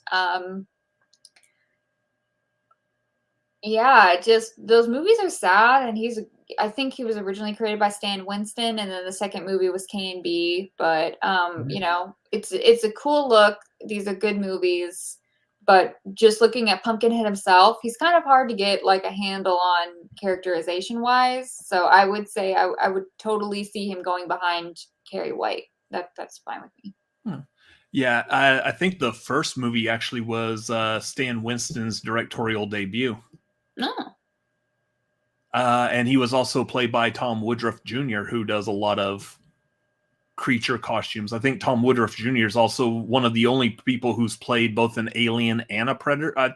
No, he played the Pred Alien. He hasn't actually played a predator.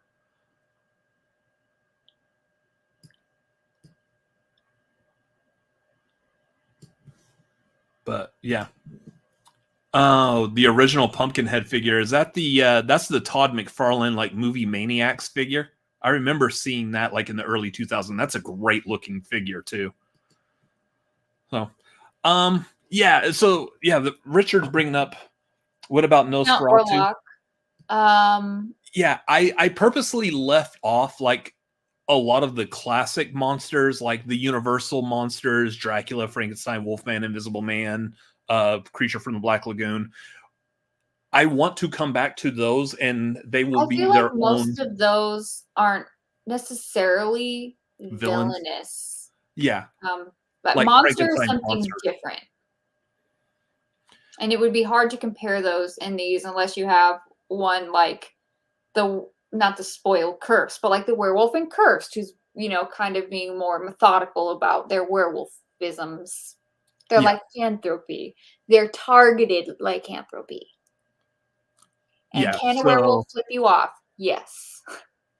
So I want to, I kind of want to do those on their own at some point. So, next one. You can do a tier ranking of different Draculas. We've done that. Ooh. That was actually one of the first marquees we did, because we had William Bibbiani joined us, and like I actually reached out to Bibbs for his recommendations on what Draculas we should go and watch, because I had to watch like a lot of Dracula movies. So there was a lot of them that we had to go through. So we did do like Nosferatu. We did the original Bela Lugosi Dracula. We did Blackula, which that one was interesting. That was one of my favorites. Yeah. Yeah. So we did so many Dracula movies, and surprisingly, we didn't touch upon Hammer horror. How do you do Dracula and you don't do Christopher Lee? Yeah, I think we kind of want to do that separate as well. At some point, I do want to catch up on Hammer horror, and we'll tier rank some Hammer horror movies separately. Have you seen like any Hammer horror? They have 9 Draculas. They have a couple other vampire movies. They have the Carmilla trilogy. Yeah, I think that's wise, just because just Hammer horror itself is such a wide, vast category that I didn't want to like be like cherry picking different elements of it here and there. So, next one for us to go to, Annie Wilkes. Let's see. So we started with me on Pumpkinhead, or okay. So hear me out about Annie Wilkes. Mm-hmm. She's just real annoying, and I don't like her, and I hate her. Put her in F. She's scary. I've seen the movie exactly one time. I watched it when I was watching all of those Stephen King movies when I was in 7th grade, and it was winter, and I lived in Washington, so it was cold. So I just rented all of these Stephen King movies. This is back in the day. Yeah, I'm dating myself. This is back in the day when you went to like, movie rental places, and I don't like that movie. Have a man, make a movie about a woman being obsessed with him and his writing. Stephen King is so egotistical, I swear. You want a better version of this? I'll go ahead and tell you. John Travolta and Devon Sawa in The Fanatic. Thank you for your time. That was directed by the lead singer of Limp Bizkit, Fred Durst. Okay. Yeah. That is better than Misery? I'm not saying it's a better movie, but I'm saying in terms of like, what's more real, okay? I'm about to break stuff. Talking to dude because he's obsessed with him, because that's a dude thing. But Annie Wilkes is like super annoying. It's well played, but like in terms of her being a villain, F tier, man, F tier.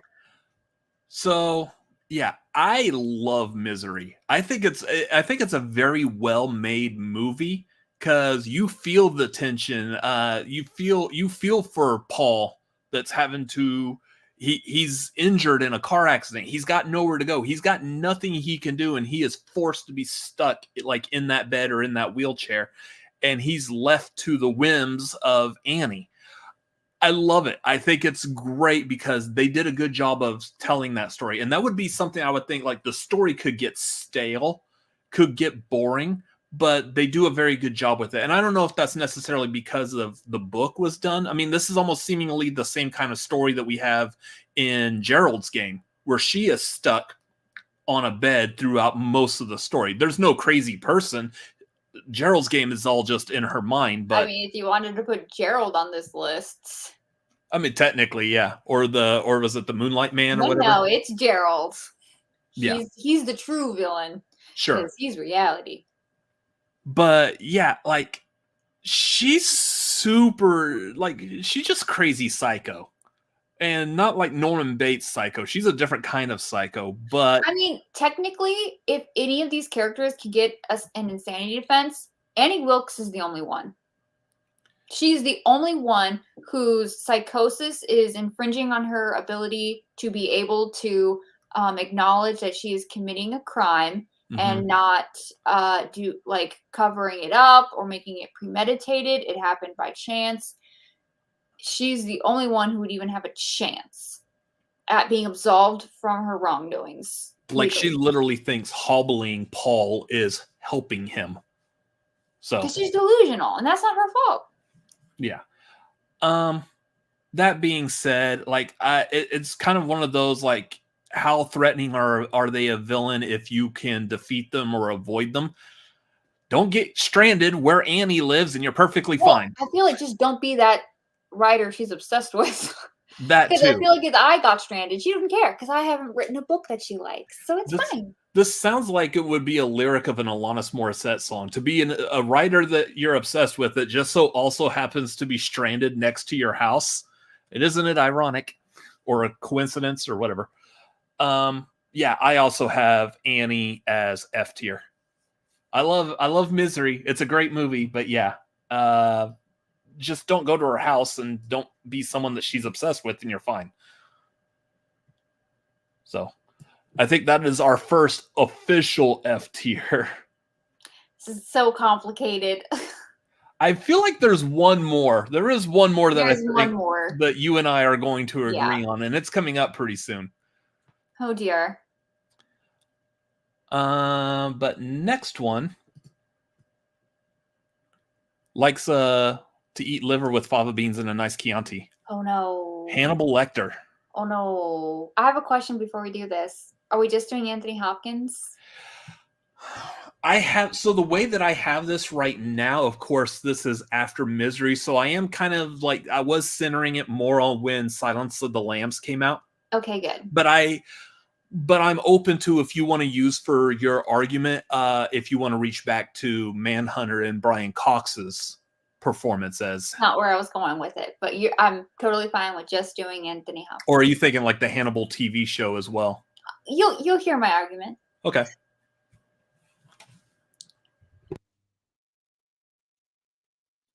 Oh dear. You can go ahead. Oh, okay. All right. I think you're supposed to go because I started with Annie Wilkes. Oh yeah. I mean, I can. Mine's real quick, actually. He's villainous, but he kind of like what Nerd is saying here. He's usually just acts with like a side antagonist. He is there to consult, usually for the most part. I mean, he's kind of a major villain in the movie Hannibal, but there's always someone else in those movies that I feel like is even worse than he is. He at least is willing to sit down and talk, and he's not always just trying to kill people and eat them. He almost seemingly has wants to start a relationship with Clarice, but like in Manhunter or Red Dragon, you got the Tooth Fairy dude, Dollarhide. In Silence of the Lambs, you got Buffalo Bill, and then Hannibal, you've got what's his face? Damn it, Gary Oldman's character, who was all mangled in the wheelchair. I'm really bad with names. Damn it, I am blanking on his character's name. I know his assistant is Cordell, Mason Verger. Yes. Mason Verger. And I think that's as far as I know. I don't know the Hannibal TV show. So same characters. Yeah. Other than that, there's always someone else that's more terrifying in those movies that I actually would call the villain. Dollarhide. Yeah, Dollarhide was the primary antagonist. Buffalo Bill was the primary antagonist. Mason Verger, I would say, would be technically a primary antagonist, even though it does kind of switch back to Hannibal there at the end. I don't know anything about Hannibal Rising. I haven't seen that, but... Well, that one's about Hannibal.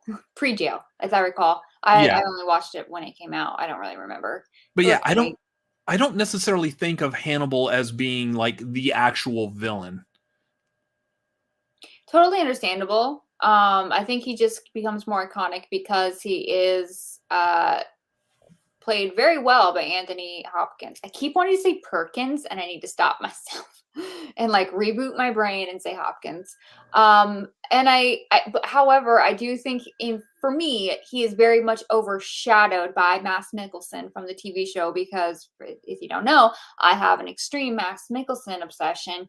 I just think he's one of the best living actors of our time. Um, Anthony Hopkins is great, but in terms of like actually getting to know the character, of course, the TV show is leagues ahead of being able to do that just because of the time that's devoted to him, and we actually get to see him being a killer and a psychologist,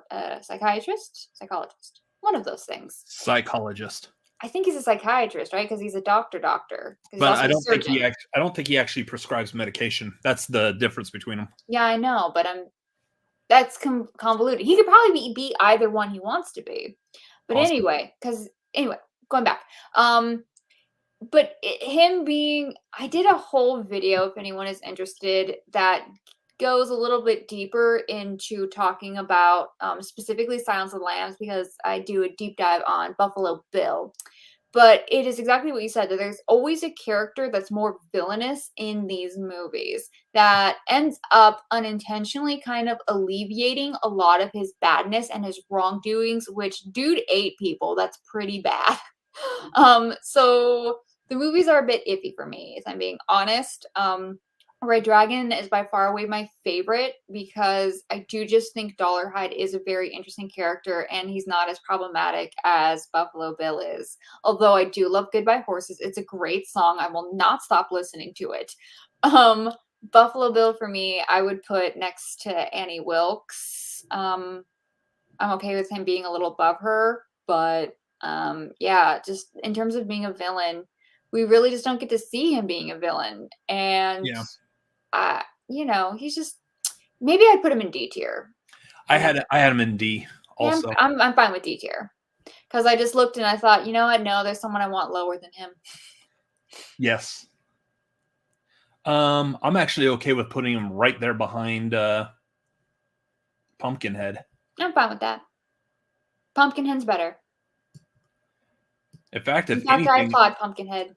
If anything, I feel like I want to move Carrie to the bottom of D just because still she's not really a villain-ish. It gets complicated, but like I like her more than Pumpkinhead and Hannibal. All right, so next one, Candyman. Ooh, okay, Tony Todd. Yes. Basically, if you're a horror villain named Anthony or like Tony, you're awesome. I mean, really, that's just true. Anthony Perkins. Is his actual name Anthony Todd? Don't answer that. He's Tony Todd. Well, Tony is short, yeah. I mean, that voice, that outfit, he has a hook and bees. Bees? Bees? That's terrifying. He's terrifying. He's so terrifying. Very different from the story, from my understanding, for a lot of reasons. Clive Barker, though, thumbs up. Great stories. He, to me, is... It's not that he doesn't do villainous things. He definitely does. And he's definitely intimidating and scary. But, like, out of all the people who are killing out of, like, a revenge type thing or because they were scorned, I feel like he's the only one where I'm like, yeah, you deserve to kill people. Go off, other than Carrie. He and Carrie, I'm like, yeah, just do it. You deserve to kill people. Just trying to get back at the world for racism. That's fine. That's fair. I'm cool with it. And bees, guys, that's so scary. Like, I cannot understate how scary bees are.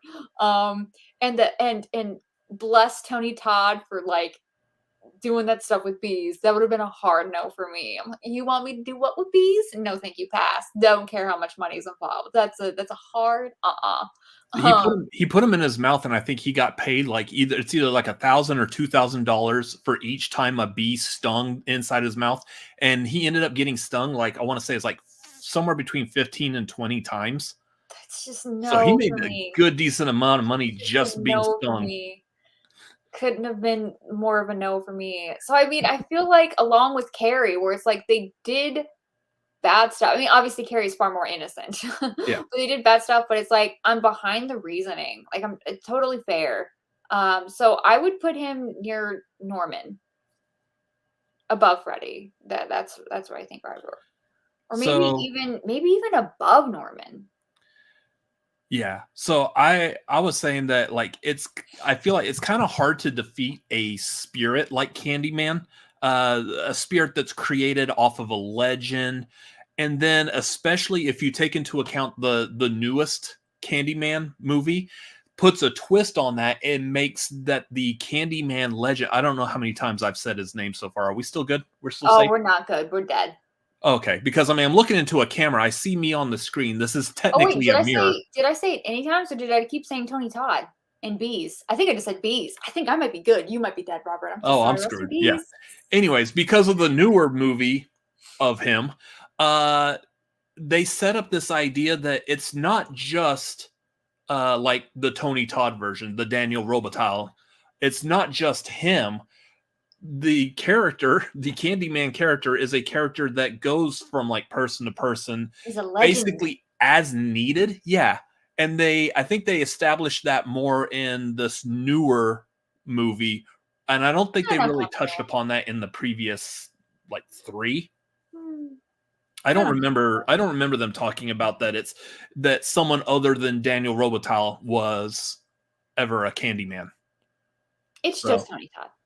Yeah, and that's what I thought of when I before watching the newer movie. That's what I thought of, and I was kind of like a bit thrown off as to why they're not bringing back the Tony Todd, Daniel Robitaille version in this new movie. But then I started understanding what they were doing. I was like, okay, I get it. This is a cool idea. I like this. So that being said, I also have Candyman in A. For those reasons. I mean, especially if he is just a legend that could come back and any person could technically be a Candyman, that's terrifying. And they all seemingly have the same kind of basis, the hook for a hand, the bees, whatever supernatural powers they have. Like, they're all roughly the same, it looks like. So, yeah, I have him in A also. You said you want to put him after Norman before Freddy? Yeah. I'd put him after Freddy, but before Jason. I still like Freddy a little bit more.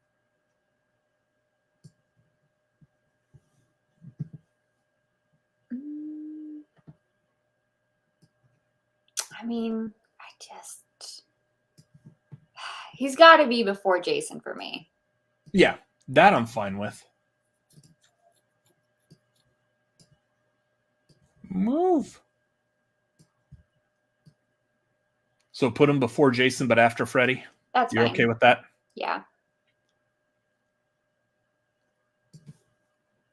Bees, guys. Bees? You didn't need 2 things. Yeah, I'm not a big fan of the bees either. Between the bees and the wasps, what ranking are you doing tonight? I made it weird. It's fine. You know. Let me see if I can get any more insects on here. I don't know. Okay, now comes the time of the program where we just absolutely love doing these rankings with this little shit. Oh, okay. The fucking leprechaun. F. Yeah, F this character. So yeah, such an annoying little shit seemingly can be defeated by either giving him his gold back, locking him behind a 4-leaf clover, or giving him a big pile of shoes to shine. What? He has a new bit of lore every 5 minutes in every movie. Yeah. It's ridiculous. Yeah, there's like so much that changes. Like we were talking about how some of like Freddy's stuff doesn't stay consistent, or like his personality sometimes could be all over the place depending on which movie and everything. Leprechaun is the most off the wall series that has had. How many movies have they had now? I feel like 4, it's 5, 6, I think 7, it's 8. 8. I think there's 8 movies. There's that one like Leprechaun Origins that I would say technically doesn't count because it's a completely I different love the Leprechaun. if Warwick Davis isn't playing Leprechaun, and shout out to Warwick Davis, he definitely plays the character very well. No slight on him. Warwick Davis is amazing. Yeah. But for me, if Warwick Davis isn't playing the Leprechaun, it's not a real Leprechaun. So there was that Leprechaun Origins. I think it was like Hornswoggle that was playing the Leprechaun. And then there was like the Leprechaun Returns, which they were going the Halloween, in which that movie is a direct sequel to the original, the first Leprechaun movie. So it follows up with him still in the well at the end, and he So he's comes out not of the trying to get a well. bride after she sneezes 3 times. Yeah. So yeah, it's just the movies just get so convoluted and stupid, and yeah, kind of like we were saying, there's nothing that stays consistent throughout the movies. Even his love of like polishing shoes or whatever disappears after like the first movie. And it's And not that even was like like the lack of consistency. In addition to that, there's so much of it. yeah. That being said, I will say the 2 In the Hood movies, they are entertaining. They're stupid, but they are kind of entertaining. It's also been to space ridiculous. I That wish I space liked this one was so more stupid. because my birthday is St. Patty's and there's not a lot of St. Patrick's Day movies, let alone St. Patrick's horror movies. So it's like, this is the only one I got and it's not fun. It's just not fun. And it's Yeah. Warwick Davis. So Richard's asking, on that note, what about Wishmaster? I actually do I like the first Wishmaster. I think that one was a lot of fun. Especially that opening scene. Never got into them. That opening scene on the first one is really good.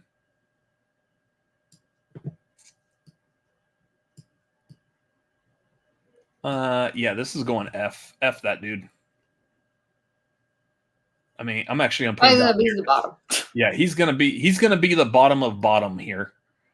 This is like probably the one character, even though I do appreciate Warwick Davis and his portrayal, it's the one character that is like I just despise. It's the only one that I feel so much against. Like, nope, he doesn't deserve to be any higher. All right, but this is going to be a fan favorite. This will be interesting conversation. I guess we're starting with me on this one. Sure. Ghostface. Oh no.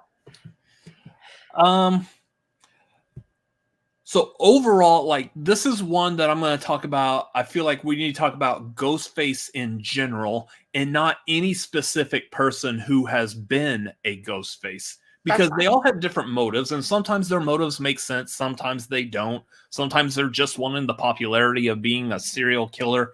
And sometimes they have a legitimate, or as close as you can get to legitimate, an actual reason behind their madness. Yeah. Like within the confines of the movie, it makes sense. In real life, it's stupid. But yeah, for Ghostface, it's scary because it's not one individual person at any given time. It's multiple people who are all being Ghostface. So they're all basically copycats of one another. And that's what makes it get scary, is because you don't know who it is or what their motivation could be. There's some of these, like within the course of 7 movies now, some of them, like, you think you know the reason for the motivation and it's not that. Sometimes, and like I was saying, sometimes their motivation makes sense. Sometimes they don't. Like Stu in the first movie, he just wants to be friends with Billy, and he's like, yeah, cool, whatever, Billy. I mean, if you're a fan of Rope, Stu totally makes sense. If you're a fan of what? Rope? Rope? Hitchcock film? Oh yeah, I don't get the reference. Oh, okay, interesting. Yeah, I would definitely say if you've not seen Rope, I don't know. I think it enhances the viewing of Scream. Mm-hmm. And it's definitely a very good Hitchcock film, and it's based on the real life killer, very loosely inspired by the real life killers of Leopold and Loeb. Okay. But yeah, since he could technically be any anyone at any time, and the motives could be wildly all over the place. I think Ghostface is pretty scary.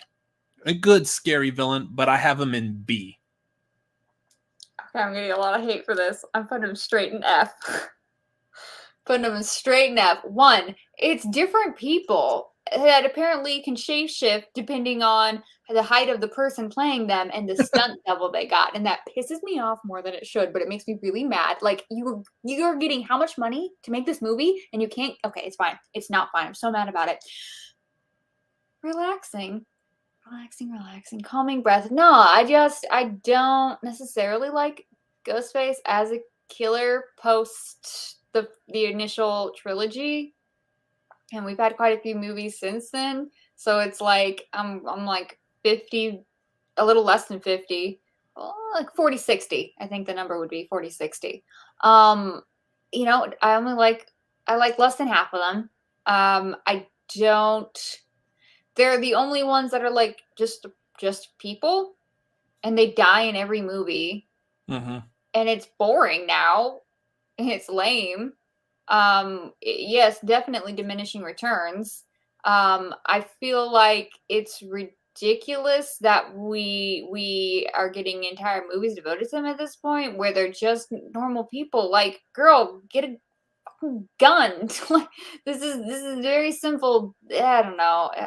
Live outside of the country. Go to Brazil or Brasilia. You know, like it's just it's not a good killer. I mean, individually, some of them, like I know people don't like the third movie, but that one made the most sense as a killer. Yes, I will always champion that idea. And I will go all day that the killer in number 4, like the ultimate killer in number 4, should have survived, and then the killer in the 5th one should have been trying to go after who they thought was the survivor, but was actually another Ghostface. Then it would be Ghostface versus Ghostface, and now we're not just recycling the same damn plot for the umpteenth time, but we're actually doing something a little new and different, which they haven't done since the first freaking movie. Like, I think the seventh one added a nice little twist in the end. And now with 5 and 6, like they're literally doing a plot point from Riverdale. I've said this before. If you're writing a movie and you said, "Oh, hey, Riverdale did this," you need to rewrite it because it's not good. Wait, are we at 7? No, we're at 6. 7's one that's about to come out. Okay, yeah. So the 6th one, the one. most recent one, the 6th one. Mm-hmm. Yeah. That's what every time I've said 7, I've meant the 6th one.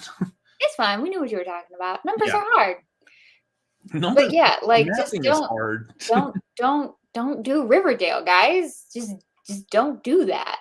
Which I think that's why they did that Scream TV series on MTV, because that's exactly what you're describing. No. What I'm specifically saying is it's the whole Sam is the daughter of the serial killer. Yeah. I won't say which one. Was it Sam? Yeah, yes. Sam. Doing the whole like serial killer it's in your blood thing. No, it's not. It's literally not. You want to know how many children of serial killers have grown up to also be serial killers? Literally 0. Stop perpetuating nonsense. Like, it's dumb. I hate it. They did that in Riverdale. Don't do it ever again anywhere else. It's so stupid. And it works in Riverdale, oddly enough, because it's Riverdale and you expect it to be dumb. So it's fine. That's the point. Here, it's not fine. That's not the point. Christopher Landon, please save Scream 7 from ridiculousness. Or at least make it fully ridiculous, like Freaky or Happy Death Day to You. That's fine. Just go all in, but don't half-ass it, okay? They've been half-assing it for a long time, and it's sad and it's tragedy, and I don't like it. We're putting it in F. Ghostface is just one of the worst of these. Okay, thank you. All right, so I have him in B, and you have him in F. How about C? I would rather move the tall man up. And put him in D? Yeah. Oh, you know how much hate we're going to get for putting Ghostface in D, especially if we move Tall Man up? I see you woke up this morning and chose chaos. Listen, I'm very public. We're going for the whole franchise with this. Like, I'm very public. I don't like those last ones. That's me. That's my fault. And I don't like. if I was in a room with Ghostface, hear me out. If I'm in a room with Ghostface versus I'm in a room with a tall man. You want to know which one of those two I'm afraid of? Well, it The depends on 8 which foot Ghostface. tall lumbering monster who might be an alien or from a different dimension. I still don't know. Versus the guy who trips running up the stairs. Like, I'm not afraid of that. And half of the ghost faces are smaller than me if they were actually played by stunt doubles who are accurate to their size. I think I could take a girl who's 5'1". In fact, I know I can. Yeah, like the one where the movie where not really a spoiler, but the movie where Dewey gets killed. Yes. It's supposed to be that one character that's like throwing him around. I'm like, that no. Stunt double is like 6 foot tall. Ridiculous. Yeah. Like, even if someone my size was fighting David Arquette, specifically David Arquette at that point, I would be murdered. Well, so that's what I'm saying is I think the person who was Ghostface in that scene, I think is roughly around the size of you.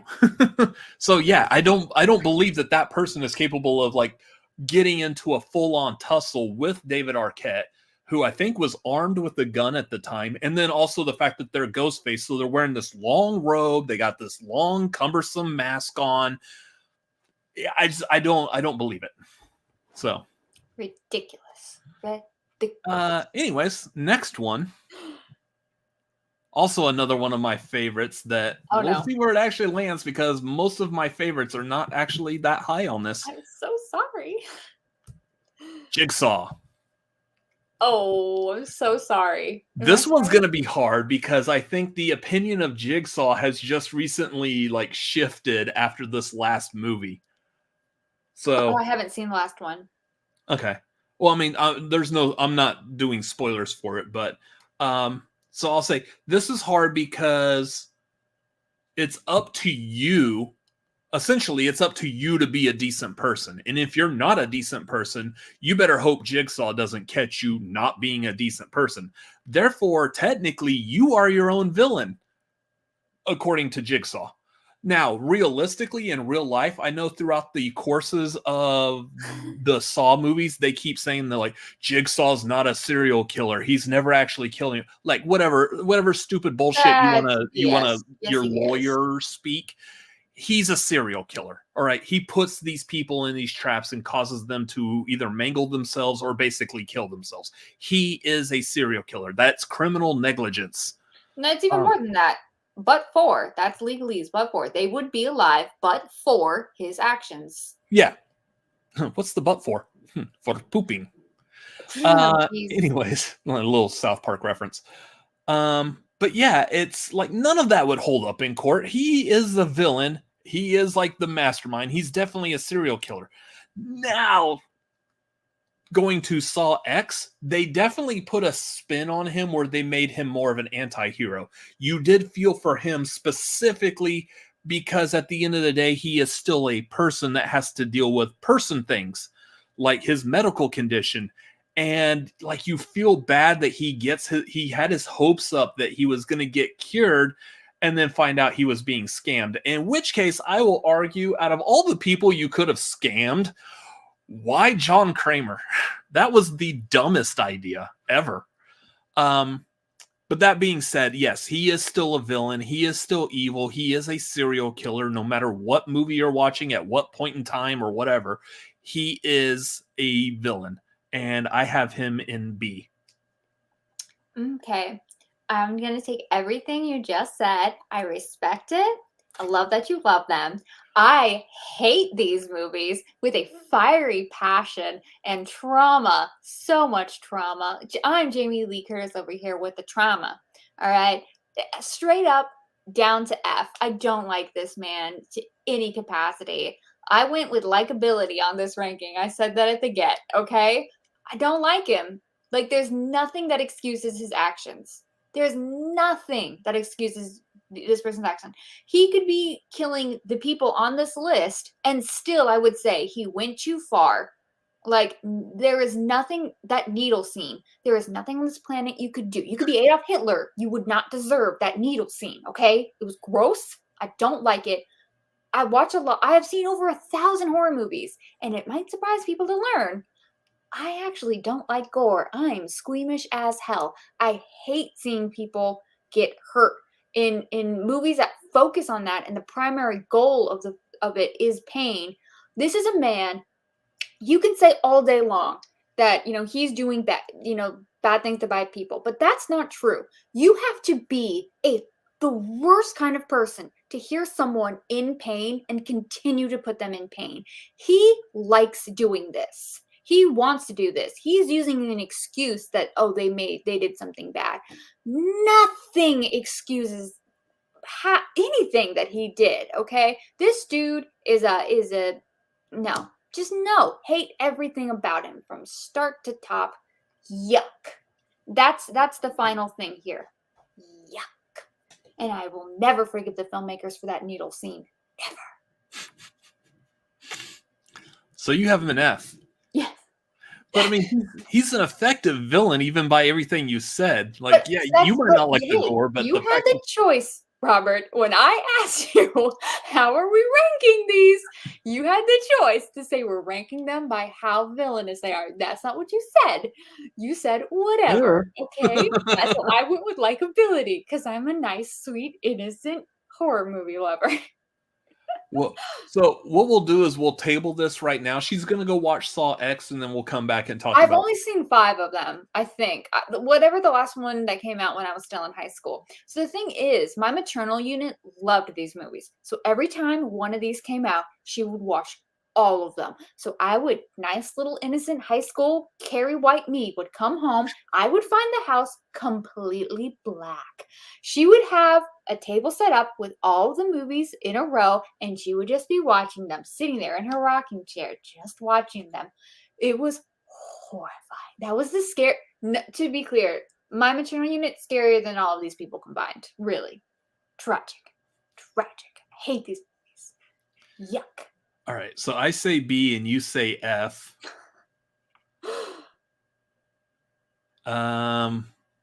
So you want to compromise somewhere in the D or C area? I'm thinking, do you think you have more movies that are going to go above or below it? I still have one character that I would think is below. I was going to say, most of the things I have left, I think are above. I still have one that I want to put in F and one that I want to put in S. Everything else I have, I think, is above. So I think you gotta move Hannibal down, right? You want to move Hannibal down? I mean, there's one tier can have 3, so we could put, if you want to put Jigsaw D and move like Ghostface up, or do we want to move Carrie? Okay. Move Carrie around, since again she's not technically a villain. Where do you see Carrie? Because I see her above where she is. Where did I have Carrie? I had Carrie. But I mean, it's where I had Carrie in D. It's looking at what it is now. Looking at what it is now. Is this where you feel Carrie is in your heart? Well, okay, so let's look at real life implications. I'm not going to bring up any specific thing, but there has been real life implications of people being made fun of in school, and then they go on a rampage. That is not as true as you think it is. That's some propaganda that happened because of a certain thing that happened in the 90s. And people want to continue to say bullying creates these things. Oh, yeah. And there's actually not a lot of evidence that really supports that. Okay, so just going based off of what I thought I knew of, like, say, that one particular situation. Like, I get, like, the point of view for the character of Carrie, but yeah, I still ultimately think she's not actually a villain. She was defending herself. So, I mean, I would be okay if you're wanting to move Carrie up. Some of your arguments was, how lethal are they? Girl, real fiery.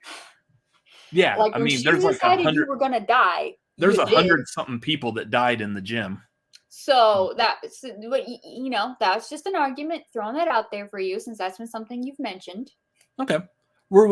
So if we were to move Carrie, or do you want to move someone else so we could? I would move Carrie a little up over the D's. You want to move her up?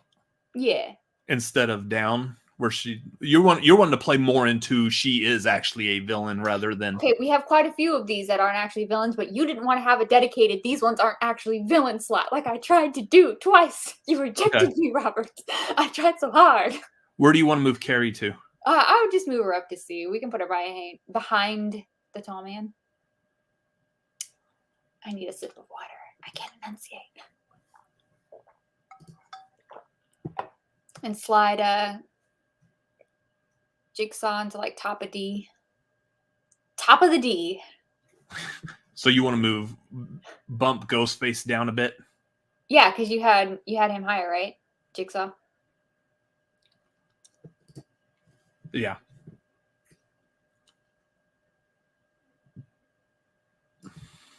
Interesting rank.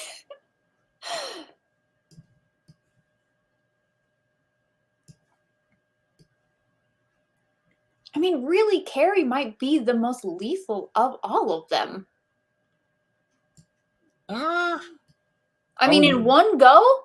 I would, well, yeah. I mean, I would possibly, yeah. I would say possibly like the aliens, but the aliens have to still work on killing you. There's a lot of them. She's just one Carrie. Yeah. All right. And so this one. Although I would least like to be killed by a xenomorph. Yeah, that doesn't sound pleasant. So next one, I guess we'll probably start with you. Okay. And that would be the Babadook. Okay, so the thing is, the Babadook isn't the villain of this story. That little monster is. And if I was that mom, I would be severely depressed that was my child too. Mm-hmm. I would have some bad thoughts. Wouldn't we all? That child was horrible. Horrible. Really, procreating is the villain here. And I think that child is just evil. And the depression that comes with having that demonic creature being your full-time responsibility is justified, really, and terrifying. The Babadook definitely is terrifying. I love the idea. I think this is a pretty low-budget film. It's very simple. It's very effective. I like the metaphor. I deeply understand it. Respect it for what it is, and I like that depression is not something that just goes away. So we have to keep it in the basement and feed it, and definitely sending the child to do that because the child's the reason we have it in the first place. So now it's the child's responsibility. I'm so harsh on that child, but he really was awful, just the worst. I guess I would put the Babadook in.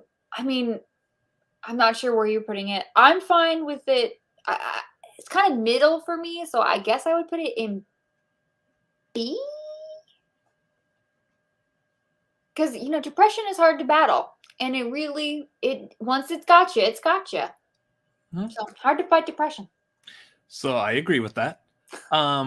As far as the character, though, yeah, I've seen this movie once, and I feel like it was a chore to get through just because I was so tired of the kid. Like, just enough with this kid. Can we do a scene without the kid? Let the kid go over there and do whatever so we can all have like milk and cookies and come back to like normalcy for a bit. But I think the main thing with like the Babadook, the one major point of contention that I have with this character is the way they set it up is if you don't believe that he's real, then he's not real. Okay, so I just don't believe that he's real and done. Yes, but like we learned from the skeleton key, that just doesn't work.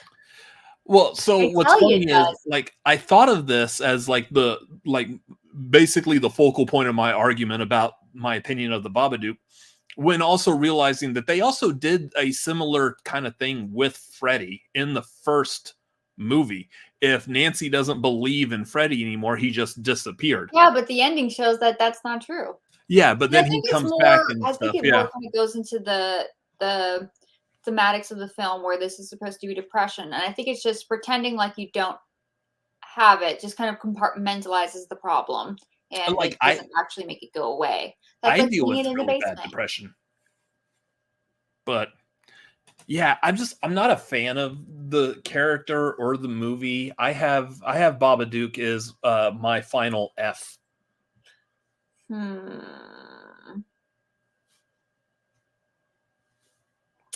So you were wanting to put him in B? I'm cool with him going in F above Annie Wilkes, though. Okay. Yeah, because I mean, technically, yeah, he's still terrifying. He can still cause problems and issues, while Annie is just a crazy person. But if that kid was on the list, oh, absolutely.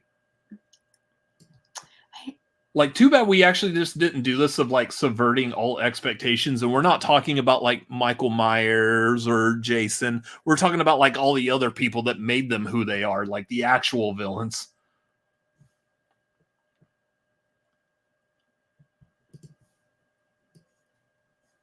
That might be something that would be fun to do like next October.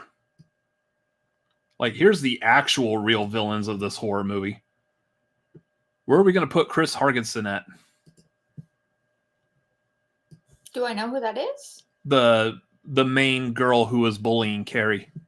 Oh, yeah, so bad. That was played by I'm her still going Carrie's mom, and I was thinking about it. I'm ready to write an essay. Yeah. All right, next one. He's such a good, fun, smiley clown. Art the Clown from the Terrifier movies. Where do you stick him, Lego? Oh, okay. We're going high for this one. Was that Pan's Labyrinth? Yes. Thank you for getting my reference. We're going high for Art. Like, listen, okay, I would never want to be anywhere near him. I don't want to be in the same state as him. I don't want to be in the same planet, really. Absolutely, like Terrifier, yes, terrifying. But charismatic. I do think he, unlike Pennywise, he actually is a pretty funny clown. Like, he had me laughing, like when he's stalking behind the girl in the second movie. So funny. The faces. I don't recall the name of the actor. He's one of those guys that has 3 names. Ugh, I'm not gonna pull it. David Howard Thornton. Yes, David Howard Thornton. Phenomenal job. Like, really, really great character. The faces he's pulling, just absolutely adore it. But like, demonic creature, you can't stop, is super gross, will kill you in the most brutally painful ways. Yeah, we're going S tier for Artie boy. I'm sorry, I said S, I meant A. Yeah. Okay. So this was another one that I refer to as relentless because he just keeps coming no matter what. Soundtrack. He can't be completely killed, cannot be reasoned with. And again, we're talking, if we go back to what is their motive, he doesn't have a motive. He just kills. He just wants to kill in the weirdest, goriest, some might say funniest, according, at least from his point of view, because he does laugh a bit. Yeah, that one. So the first one had like that kill, and that was pretty horrifying. And then there's the second movie with the whole scene in the bedroom, like, oh my God. That yellow bedroom. Yeah. There's a third movie coming out, and I have no idea how Damien Leone's gonna top it for the third movie. Top it. He can keep it right where it is. Like, there was the rumors of the second movie that was causing people to faint or puke in the theater. I didn't see that in my showing. First time that I've ever I don't think that's actually just like an ad, an ad thing they're doing, I can't think of the word. Like they're trying to hype it up. Yeah, it's not false advertising, but that's an ad stunt. That's the way we're doing that. It's a stunt. That was a stunt in The Exorcist. I don't think that, as far as I know, that didn't necessarily ever really happen. Or they would, in some movies back in the day, they would park ambulances outside and say something happened. It didn't really happen. That's just a stunt. This is the first time where I'm like, I fully believe someone puked while they watched this. Yeah, I believe that too. Now, what's funny is, I know when Saw X came out, I saw on social media there was a lot of images of a vomit bag that was being handed out at movie theaters. Like, they did this for Terrifier 2. You're trying to tell me that Saw X is as bad as Terrifier 2? No. Saw X is like an episode of Barney and Friends compared to Terrifier 2. Yeah, It's unless bad. it's like something on par with like French Extremity, girl, it's fine. Yeah, it's bad. Don't get me wrong. Saw X is pretty gory and it's pretty brutal, but I don't think it's anywhere near the level of Terrifier Or 2. they actually have a vomit scene in the movie, because that, some people are sympathetic. I don't like, I don't like vomiting in movies. I wish they would stop putting vomit scenes in every single like adult comedy that comes out lately, because they're like, oh, puke is funny. No, it's not. It's gross. Stop it. The Richard Patrick Bateman is not in the conversation. I would put him pretty low because I don't like him. Yeah. And I did this on likability because I'm weird. There's definitely a lot more that I would like to do this again. I feel like this is just really knocking out the ones that come when you ask a person, like run into a person on the street, hey, name a horror villain. It's usually one of these 23. Very likely. I know some what pops into my head first would probably be Black Phillip from the Vivitch. Black Phillip. Yeah. Yeah. And goats are creepy. What's that like some butter? What's that like to live deliciously? Yeah, that's just creepy as hell. Yeah, I have Art the Clown as S tier. It's just he is the most psychotic, deranged, demented, unstoppable force out of all the characters on here. I'm not getting Art and Pennywise next to each other. It's fine. He can go an S behind Chucky. Woohoo! Or he's just going to go behind everybody. Just having him just staring at all of them from behind, honestly, works. If that would work good, like on the image, like later when I post it on social media, that would be great. All right. And then our final one for tonight is Pennywise, another killer clown. Real quick, I will state that even though I'm using the image of Pennywise from the 2017 It movie, this will still also encompass the version of Pennywise from the TV movie, the Tim Curry version. Because I mean, they're pretty much on par. While the TV movie was a lot more sillier and animated because they had to fill up the runtime of the movie on TV with something other than gore. So they made him more of a demented, funny clown. But also it works because he, did clown stuff. Like, yeah. What's the point of having him look like a clown if he doesn't do any clown stuff? I mean, it's the 80s. He lives in the sewer. He should be a Ninja Turtle. Not my joke. You're going to watch both Terrifier movies tonight? Oof. If you've never seen them, I don't think that's a good idea. They're heavy. They're a lot. This goes against medical advice that we don't have medical advice for. I wouldn't recommend. Especially also because the second movie's like 2.5 hours long. Great soundtrack though. Yeah. I mean, and the movie flies by. I think the pacing on it is really good, but yeah, it is a long movie. But yeah, as far as Pennywise, he's an eternal being. Again, another one of those that seemingly cannot be killed. I know, like, there is a book, and the book does have an ending. I know the book has an ending where he is supposedly, like, finally destroyed. I don't know if that translates in the movies as well, because, like, let's say specifically for the 2017 It Chapter 1 and then It Chapter 2, I feel like the way they defeated Pennywise at the end of the first movie, and then he comes back in the second, I feel like after the way they kill him off in the second movie, he could still come back another, 27 years later or so. Yeah, I don't feel like he's necessarily defeated, but he's defeated because they haven't made a sequel to the book. I hope it's not a spoiler. I think he is in the Dark Tower series, so it's not like he was completely killed even in the book. Or he was sent back. Judd? Yeah, he was sent back to another dimension or something. Mm-hmm. And I know the book does touch upon Maturin, the turtle, and there's a whole lot of stuff in the books that were not in the movies. The fact that we didn't get Maturin, disappointed beyond compare. In the TV series, fine, but in the movies, come on, Andy Muschietti, you love CGI. Why did you not do this for us? I don't think it would make sense within the confines of the movie. Plus, the movie was, especially since they broke it up into 2 separate movies. Those movies were long enough honestly, as is. The sequel, I'm assuming you have not read the book. I've not read the book. Doesn't follow the book like at all.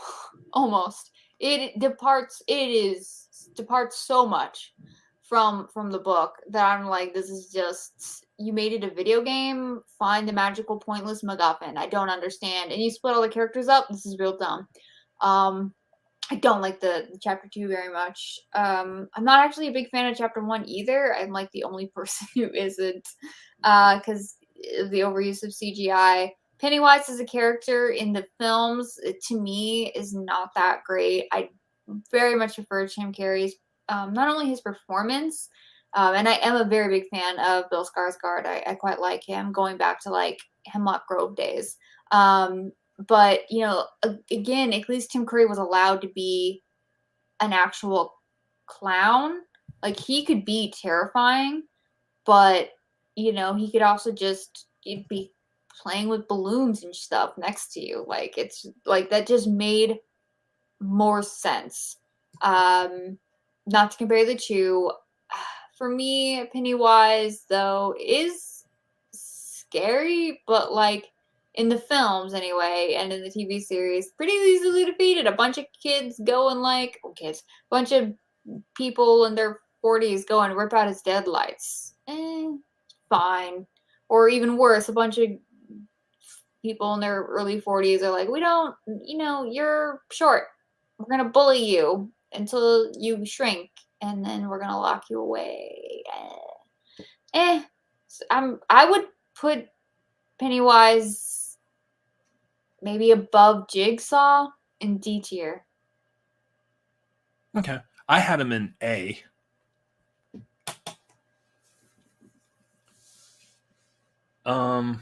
So I'd say split between A and D would put him like B or C.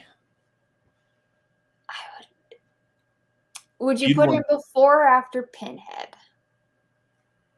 Would I put him before or after Pinhead? Yes.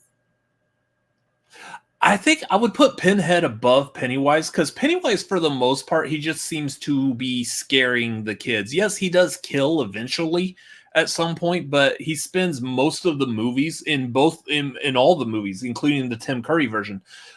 He just spends all that time just scaring them, like he's priming them for supper type of thing. He's cooking his food. Okay, so I would be cool Pinhead just will rip people apart. I'd be cool with putting Pinhead in B and then putting Pennywise at the top of C. Okay. I could do that.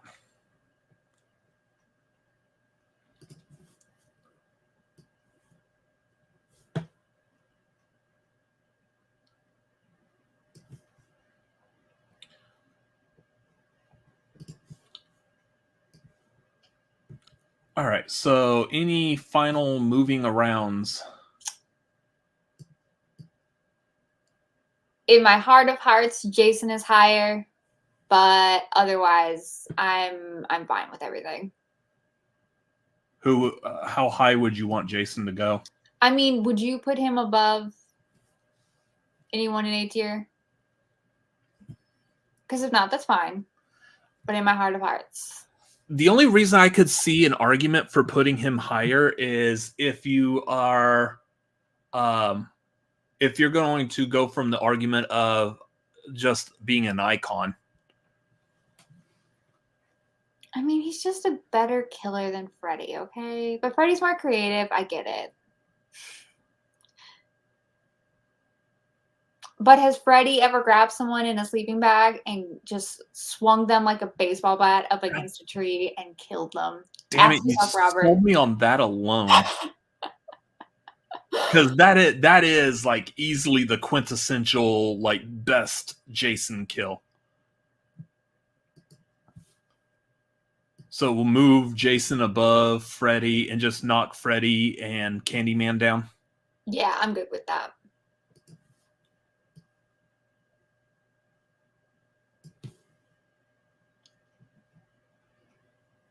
Who else was that? Candyman.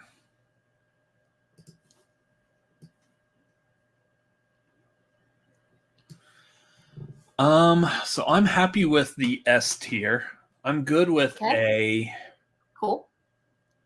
B. Breaks your heart a little. It's fine. The only one I could seemingly still see, still kind of understand an argument for would be Ghostface.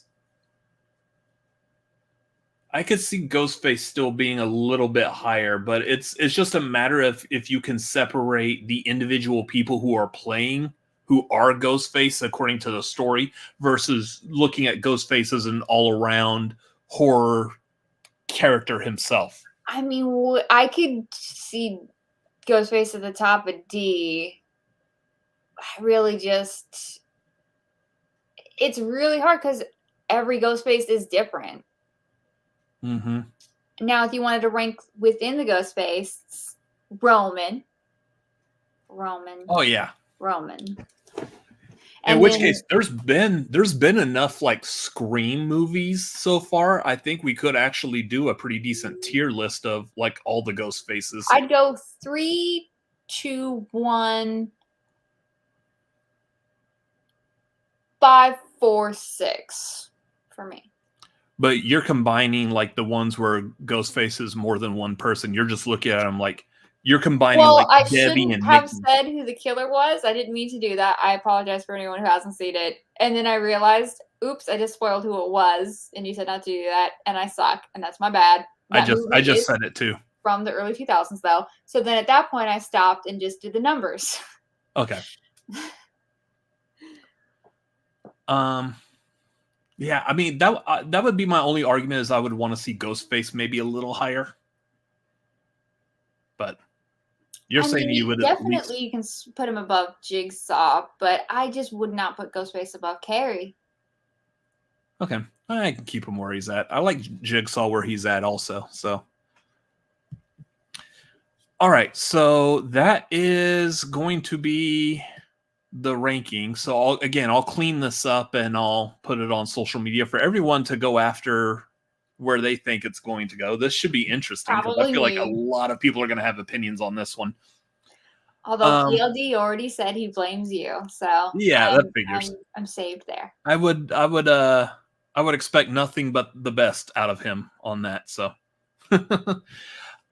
Real quick though, I will say, so Commentatoring Nerd did send in the super chats earlier, or the Streamlabs, not super chats, the Streamlabs with his pick. So he's got it S tier, Freddy, the Alien, Annie, and Ghostface. B tier, he's got Michael Myers, Jason, and the Babadook. C tier, he's got Norman, Jaws, Pazuzu, and Candyman. And D tier is Pinhead, Leatherface, and the Leprechaun. And F tier is Hannibal Lecter, villain in Hannibal, and I guess Hannibal Rising, but he's basically a consulting detective in 2 movies. Yeah. And then Carrie, and then he specifically put, before we even started talking about it, he put Carrie, not a villain. So. Because Carrie is not a villain. Totally agree. Yeah. She just kills a lot of people inadvertently when trying to defend her right to. He was in a fugue state. Yeah. Oh, actually, you know what? She could probably get away with those crimes, legally speaking. She totally could, even more than Annie. But they're going to have to weigh the. Everyone else is culpable. But with her, they would have to weigh out the fact that she has powers. Much like you hear like people who get their hands registered as lethal weapons because they could like quickly snap your neck and kill you. There's only one person who has their hands registered as a lethal weapon, and that's that Chuck is effing Norris. Martin Riggs. Oh. Sergeant. Him too. Martin Riggs.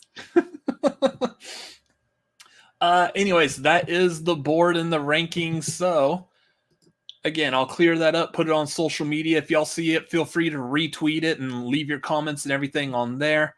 In the meantime, let's get Carl. Carl, remove the board, please.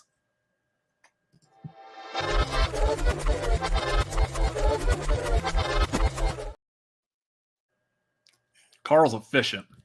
He's really good. Fast. Anyways, so that is it for the marquee. I don't have anything planned to announce yet for the marquee for next month yet. I haven't thought that far ahead. Again, not trying to make excuses, but I dealt with a lot of stuff at the beginning of this month, and I was almost about to scrap all the marquees for this month just in general. So I haven't thought ahead to next month yet, but I will make that announcement and probably pump that out on social media, tagline, and everything. So just keep an eye out for that. Will probably be fun and maybe something Thanksgiving related. I don't know. We'll see. But otherwise, Lego, where can everyone find you at? I can be found at Legoland13 on YouTube, and from there, I think all my other social medias are linked. My Insta is Horror Explorer, spelled at the end OR, not ER, because I didn't get that one fast enough to get the cool handle. Okay. And so you can follow me as a part of the Cinefanatics. You can follow us at the Cinefanatics on Twitter, Instagram, and TikTok. And then, of course, make sure you like and subscribe. You can follow me personally at Robert Adams MLP on Twitter, Instagram, Letterboxd, and also youtube.com/@RobertAdamsMLP. And yeah, those of y'all that are watching us live instead of unalive, good one. Those of y'all that are watching us live, we very much appreciate all of y'all being here. Make sure y'all hit that like, hit that subscribe. We are almost at 2,000. I think we are closing in on the final 50. So get us to 2,000 subscribers so we can start the large countdown to 5,000 subscribers. Who cares about 3 and 4? Just we want to mad dash to 5. So make sure y'all subscribe and everything. If you are watching this on a replay, thank you so much for watching it on a replay. Again, hit that like button. Comment down below. What did you think? Was any of our reasoning, did it make sense? Did you have different thoughts? Whatever you want to put down in the comments, feel free to drop them down there. Otherwise, that is going to do it for tonight's episode. Thank y'all for watching. Thank you for being here. I know it's late. It's time to go to bed now that we've talked about all these spooky, scary people we'll probably see in our dreams. So let's have fun with that, and everyone show up fresh and excited for the post on social media about this tomorrow. Anyways, that's going to do it. Thank y'all for watching. Have a great evening. Bye.